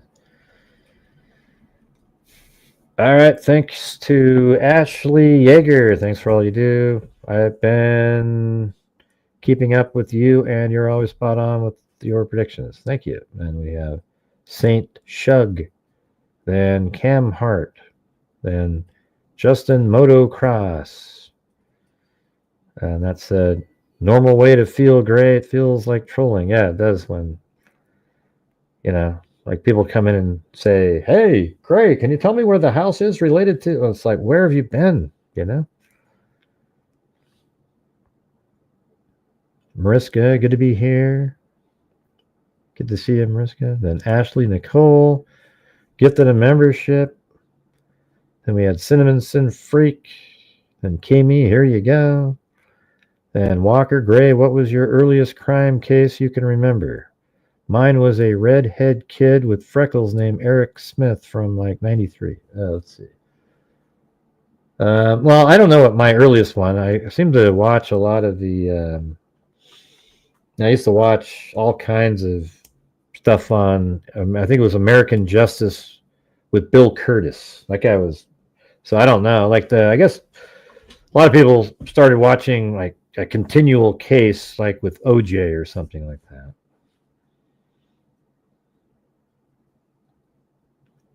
Then Clarice Starling gifted a membership. Then we have Amethyst 14. Then Cheryl Locke. And if you guys missed it earlier, we gave $500 out to Texas Echo Search, but we didn't even bring in that much. Let's see. Theo Roy. Then Sonia. BK is a monster. Yeah, good to see you, Sonia.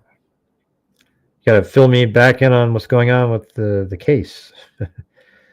Jody H. Then Judy DeBach gifted a membership. Then Alley Cake. Then Justin Motocross. Carolina. Mark O's. And Janet Trent. Thanks, Janet. She said, love the show. All right. And Pamela Das Gupta gifted 5 Gray Hughes Investigates memberships. Thank you. Then Saint Shug gifted a membership. And Victor Navorsky. Great live stream. Your videos are really informative. Boom. So there you go. So I try to make my videos where they're explaining something and make it make total sense to people. But Gray, find myself paying every day just to hear you say, I'm never watching again. Yeah. And then Justin Motocross, I'll email you about the doc release. Then Curly Lock Dive, I gifted a membership. And then 2 in a row, it looks like. Then Ashley Nicole. Then Zach, do you think BK had to see the DoorDash delivery around 4 a.m. and knew that someone... Yeah, I do think that. I don't know if he knew it was DoorDash. I just knew that he knew somebody was there and there might be somebody awake. Joseph Brennan said, best channel in true crime. Then Lish Smith gifted a membership. Then Brat gifted 5. Then Clarice Starling gifted 1. Then Brat gifted 5 twice. Yeah, thanks, Brat. So, yeah, another. And then Dale Galileo. We should really help him so he can continue the work he does for us. Yeah, you guys. I don't know why there's 45-minute lulls. That's crazy. Then we have it's always when there's calls, you know that. So we had Lillian, and then we had that call, and then it just dies down. It's wild. And it's not because of the callers. It's just everybody's brain starts focusing in on the call. So it's sort of like when you do the press conferences, everybody's listening. Then we've got Clarice Starling, a member for a month. Then Dale Galileo. Then Michelle H. Then Brat gifted another 5. Is that real? I mean, I don't remember. That's crazy. So Brat gifted 15. Then Tracy Harrison. Then I gifted 5. Then Christy Rozelle, Tracy Harrison, then Karma 143, which means I love you, 143, I 1 4 4 letters, you 3. This account, Mr. Furley, BK entered the house prior to 11:13. Do you agree? I think it's a pretty good shot that he did that. And Dale Galileo gifted 5. Thank you. I think I was in the middle of calls or something with some of those. Christy Rozelle, have a Jim Beam on me. Thanks for making me laugh while you are covering such difficult things. Yep. I'm tired though.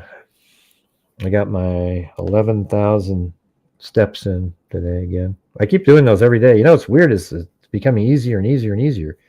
to go up all these hills. You know. KME gifted a membership, and Jax D, Laney Carter, and Diane. Oh, that was just right. Was that just now? Like a minute ago? Oh, there's Diane right there. Hey, thank you.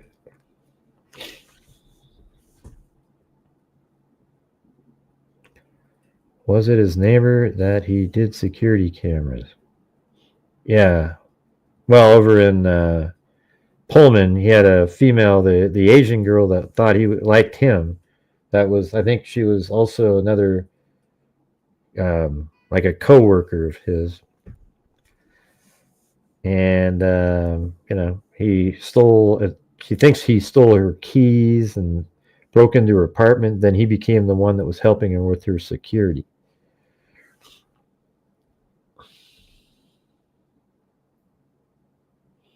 Anyways, thanks for being here, you guys, and watching the videos. I'm sure I'll put more videos out. You know, if you have any ideas too, like what you want to know about, let me know. I don't like getting emails where you tell me your theory and then you want me to make a video. I don't do that. You just say, hey, make a video on this, and maybe I'll do it, but I don't want any of your thoughts on it, because you'll end up saying, yeah, that's what I told him. See, I told him it was, and I like to have my own thoughts when I make videos. I don't ever copy anybody. I just do my own thing. I get copied a lot, but I never copy anybody else. I just do my own brain, my own thoughts, and, you know, that's probably why I don't do a lot of, like, I don't know, collabing or whatever, because then it's sort of like, well, whose thoughts are those, you know?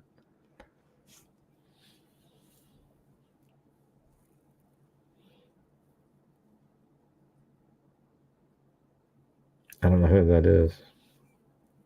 I'm not asking to do video. I'm talking about this case right here. Oh, geez. I've never copied you, Timothy. Let's see. Wonder how BK's professor feels now. All right. All right. Anyways, thanks, everybody. Appreciate it. We'll see you guys next time. All right. Let me see if I can do, where is this? Oh, was there coffees? I didn't think I got sent any coffees tonight. Oh, look at that. Dale sent me one. Hey, thanks. It said, hey, Gray, I'm insulted because you really think I wouldn't join the best true crime show on the net. You're stuck with me now. Insulted? What do you mean? I didn't say. What are you talking about?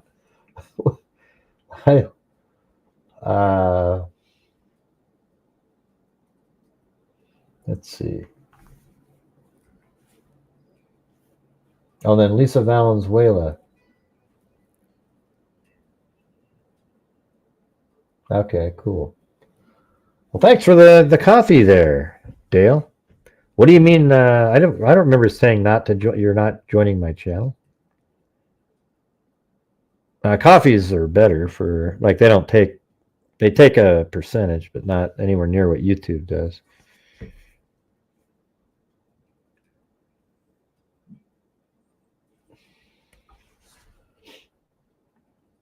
Yeah, it's I'm insulted because you really think I wouldn't join. I didn't say you wouldn't join the. You're right there. Come on. I never said you wouldn't join here, did I? Let's see.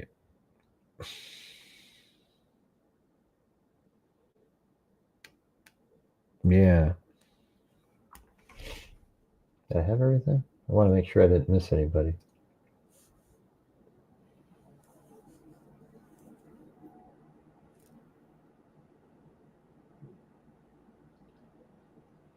And I already covered this. Brian Kohberger prepared for a quadruple Idaho murder expert, was set to testify. He didn't just Google these cases. Ah, jeez.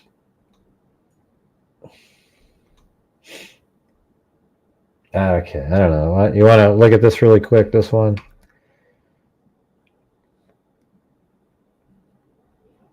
Somebody sent me this. Let's see.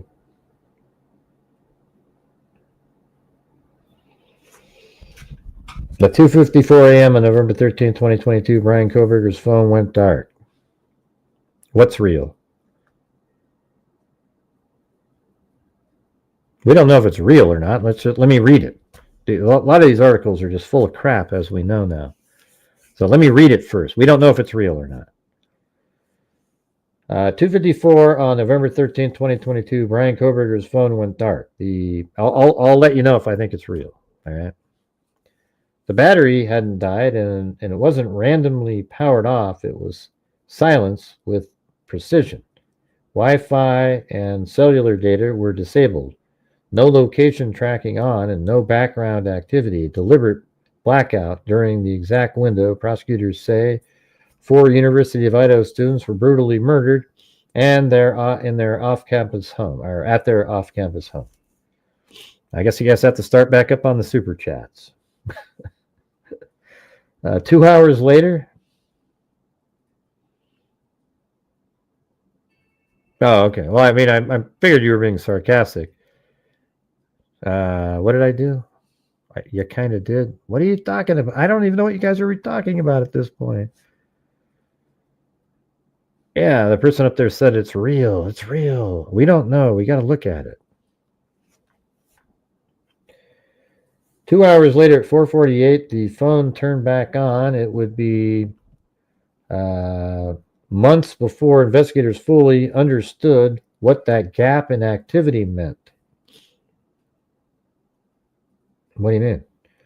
But the digital forensic experts tasked by prosecutors with retracing Kohberger's steps for evidence to be used against him in his trial, the silence spoke volumes. Yeah, well, that's what we've always thought. Yeah, I hope it comes out, the body camera. See, I think it's possible like he was following the girls on Instagram, but they just didn't know, like there wasn't back and forth, so there's like a one-way. I can't remember what the terminology they said. There was no connection. They said there was no, I can't remember what they said. It was sort of an ambiguous term that could mean that they didn't know each other. But the 2 digital forensic experts tasked by prosecutors with retracing Kohberger's steps for evidence to be used against him in trial, the silence spoke volumes. It spoke volumes to everybody with a brain. Okay. What we learned is he prepared Heather Barhart, Senior Director of Forensic Research at Celebrite, told the Independent Barnhart, and her colleague Jared Barnhart, Head of CX Strategy and Advocacy at Celebrite, also a digital forensic expert on the case, were slated to testify at Kohberger's trial before he unexpectedly accepted a plea deal, admitting to the November 2022 quadruple murders and receiving life without parole in July. I'm just reading it right now. Just listen to it, Ashy Snow. You don't need to. Kohberger was sentenced to life in prison for the murder of Kaylee Gonzalez, 21, Madison Mogan, 21, Xander Kernodle, Ethan Chapin. They were stabbed to death on November 13th. And then right it says, now as more details begin to trickle out through previously sealed police reports and court documents, the team is revealing to Independent, that's the name of it, what they learned about the killer through the digital footprint. The Celebrite team had uncovered files scrubbed from devices, searches routed through VPNs, and deep downloads about serial killers, all of which they say painted a chilling picture of obsession and planning. I mean, if these are really, people working at Celebrite that and they were going to testify, that's kind of interesting, right?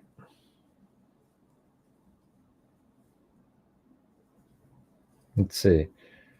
I was right about Danny Rolling, huh? Nice. There's people that mentioned Danny Rolling early on, but I did a full-on video comparing Danny Rolling and him. While DNA from the knife sheath ultimately tied Kohberger to the crime scene, it was the voids in his otherwise trackable life that revealed how the killings were premeditated, the experts say. Forensic analysis revealed that Kohberger's phone had only 4 periods. How did this newspaper get this kind of detail? Revealed how the killings were premeditated. Forensic analysis revealed that Kohberger's phone had only 4 periods of total activity, dating back to June 2022. One of those silent moments occurred on the night of the murders. Oh, inactivity. So there's 4 periods of complete inactivity, and one of those was on the night of the murders, and that's since June. He didn't just lose signal or run out of battery, Jared explained. This was an actual button press, power off on purpose, and then a power back 2 hours later. Yeah, well, that's what people do when they turn off their phone. So he turned his phone off, right? And in the middle of that, 4 people were killed. Okay, we already know that. I mean, yes, he turned his phone off. As a criminology PhD student at Washington State University, Kohberger has long been immersed. Let's see. Immersed in the study of crime, but according to the digital forensic team, his interest crossed a line from academic to obsessive. He didn't just Google these cases, Heather said. He downloaded full PDFs of case files, not once, but repeatedly. He was downloading detailed reports on serial killers, including Danny Rolling. And how many times do I mention that when I talk about this case? Who also murdered college students using and as a matter of fact, he used a K-bar knife, and he broke the sliding glass doors with the K-bar knife and went in. That's when I thought, man, this guy is just copying him. This wasn't casual browsing. This was meticulous research, she added. To determine exactly what happened during that 2-hour window on the night of the murders, the Celebrite team recreated the digital environment and studied call logs. Turning off your phone isn't enough, Heather said. You have to disable Wi-Fi, disable cellular, then power down, and that's what he did. So turning off your phone isn't okay. So it's more than just turning your phone off. You have to disable Wi-Fi, disable cellular, then power down, and that's what he did. They discovered that in the days right before and right after the murders, Kohberger disabled Wi-Fi access to his devices and routed his traffic through NordVPN, a tool designed to anonymize online activity. All right, you guys, we're going to need those, get some support for the channel going. While the act is not criminal, it is abnormal, Jared noted. He was diligent in prep and cleanup, and he made our job really hard. Jared said, this is someone who tried really hard to not be detected. His phone had joined the Wi-Fi at the restaurant 2 of the victims worked at. Okay, so here's that thing that they're saying. But Kohberger failed to do a full cleanup of his phone.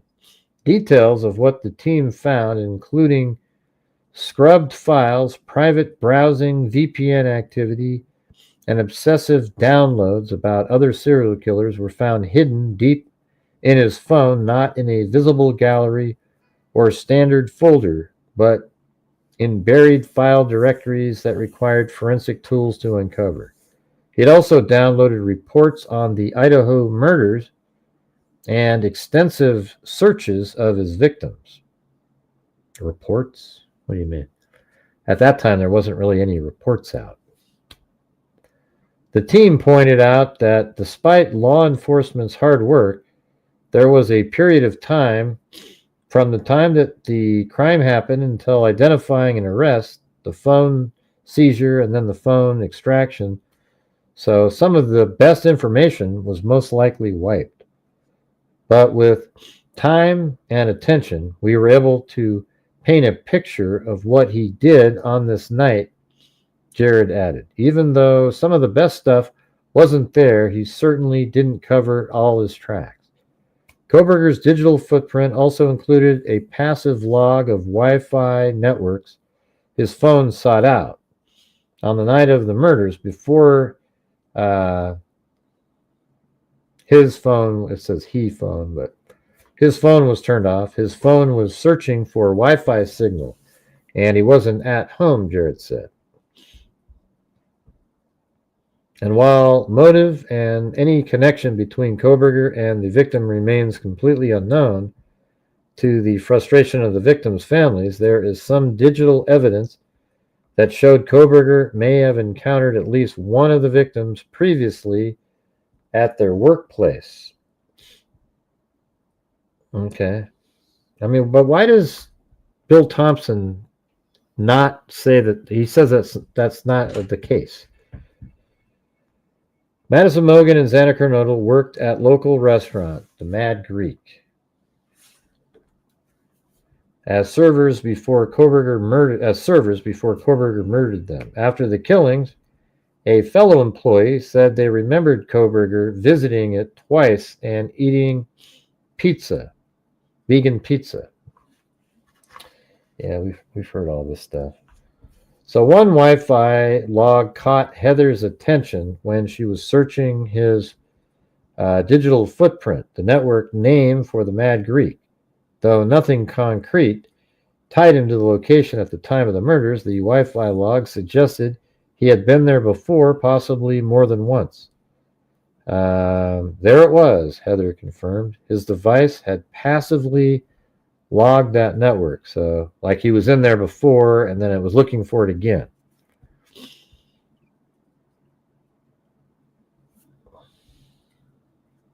Unlike the DNA on the knife sheath found at the scene, the digital evidence didn't deliver one big aha moment, the team said. Instead, it emerged slowly through fractured call logs, gaps in data, and strange behavioral shifts. There wasn't a single smoking gun, Jared said, but we found that the digital evidence didn't deliver. Okay, let's see. Instead, it emerged slowly through fractured call log, gaps in data, and strange behavioral shift. There wasn't a single smoking gun, Jared said, but we found that the digital evidence told us the story of preparation. DNA can tell you who did it, he added, but the digital evidence showed us intent, and that's what we were going to testify to. Heather, where's the intent part here? Heather emphasized that providing intent required building a baseline of normal digital behavior and then watching how it drastically changed leading up to the crime. If you can prove normal behavior and then go, whoa, this is completely abnormal, and that moment aligns with the crime, well, that's not an accident. And that's what the periods of silence showed, his relationship with Mother. What's that got to do with this? While much of Kohberger's activity pointed to calculated isolation, one relationship remained steady, his connection to his parents. Starting at 6:13 a.m., the morning after the murders, he's calling and texting his mom and dad nonstop, Heather said. It was incessant, but it was also one of the only things he did that matched his normal behavior. Even in the weeks leading up to the killings, Kohberger's digital communication showed few signs of friends or peer connections. Jared recalled seeing only one other contact, a classmate briefly engaged in a group chat. All other correspondence was to who Kohberger called mother, father, and sister. The moment we started to look at the messaging, it made me think of Bates Motel, Jared said, referencing the horror movie Psycho. I mean, it was like mother and the label mother the constant contact with his mom. It was wild. On December 29th, the day before his arrest, Kohberger began calling and texting his parents obsessively. Wouldn't you just talk to him? He's right there. On December 29th, right? He's home. That's right before he got arrested. His parents obsessively, just as he had the morning of the murders. If his mom didn't answer, he'd call his dad, they said. That same day, Kohberger searched terms like paranoid, psychopath, and wiretapping. It was obviously weighing on him, Heather noted. The contact with his mother continued after his arrest with inmates at Ada County Jail, reporting that while he was locked up waiting to hear his fate, he spent hours on the phone with his mother. Described by other prisoners as effing weirdo, inmates said he would wash his hands dozens of times each day. I think he did that, though, to make it look like he had OCD to help explain the trash pull move. It was all planned. He wasn't like that. That's bullshit. He would wash his hands dozens of times each day and would spend 45 minutes to an hour. So he wanted to develop a history that he seems like he's got OCD, and then people could testify, oh, yeah, he washed his hands dozens of times a day. See, he's got OCD. That's why he was throwing his trash into the neighbor's garbage can. But it just didn't work for him. But look at you guys. We're having those massive lulls again. I'm stayed on to read this, and we're just dead as a doornail, as they say. Kohberger's mother and sister were, described by other prisoners as effing weirdo. Yeah, and then he washed his hands. Kohberger's mother and sister were present during his sentencing. At one point, during the victim impact statement, his mother broke down in tears. The only time Kohberger spoke at the hearing was to respectfully decline the opportunity to address the court to reveal why he committed the gruesome crimes. We didn't find the why, but we found the how. Despite their exhaustive effort, the forensic team never found a true why. We didn't find the why, Heather admitted. We wanted to, for the families, and that was frustrating, but we found the how. And the how, they say, suggests it wasn't spontaneous. This wasn't someone who just snapped, Heather added. This was someone who planned. It didn't accidentally stumble into this house and commit the heinous crime. It was intentional. Oh, there you go. All right, well, we got that article in anyways. I don't know. It was sort of interesting. It just kind of, I mean, it really didn't say anything, right? I mean, what was the interesting part about it? I mean, the fact that he looked up Danny Rolling, that was kind of interesting. Other than that, I mean, he had to actively, when he turned his phone off, it wasn't just, hey, I'm turning my phone off. I don't want to get bothered. He went through other processes to make sure that his phone couldn't be tracked. And that's pretty damning stuff right there. Oh, yeah, the restaurant part. Yeah, I don't know. How come the prosecutors said that there was no known anything like that? You know what I mean? Yeah, I mean, it did say about at the vegan restaurant, I guess. But anyways, all right, you guys. Thanks again. Appreciate it. Thanks for being here. We will see you guys tomorrow. And as we always say, until next time, be safe out there. And a 1 and a 2 and a 3 and a 4. Yeah, I've been doing this true crime thing for just quite a said while that. now. And during this whole time, I have not seen one I person just mentioned Danny Rolling. that is a crime dissector, flag rejector. I'm a certified human lie detector. I did a video on Gonna it. This get ya account, look it up. on a stretcher if you try and play me like an old projector. Crime sector is my nectar. Professor Grego's gonna give another lecture. Crime collector, freak connector, and I'm always gonna be a pup protector. Fool deflector, interceptor, and I'm meaner than a spectre with a vector on his spectre. With all respect, y'all, just remember I've a temple fucking checked ya. I have no agenda. I'm a pretender. And I'll serve it to you straight without the blender. And in the end, I'm gonna send ya on a mission to reveal the true offender. Yeah, so I'll just get right back to work. All right, everybody. Talk to you.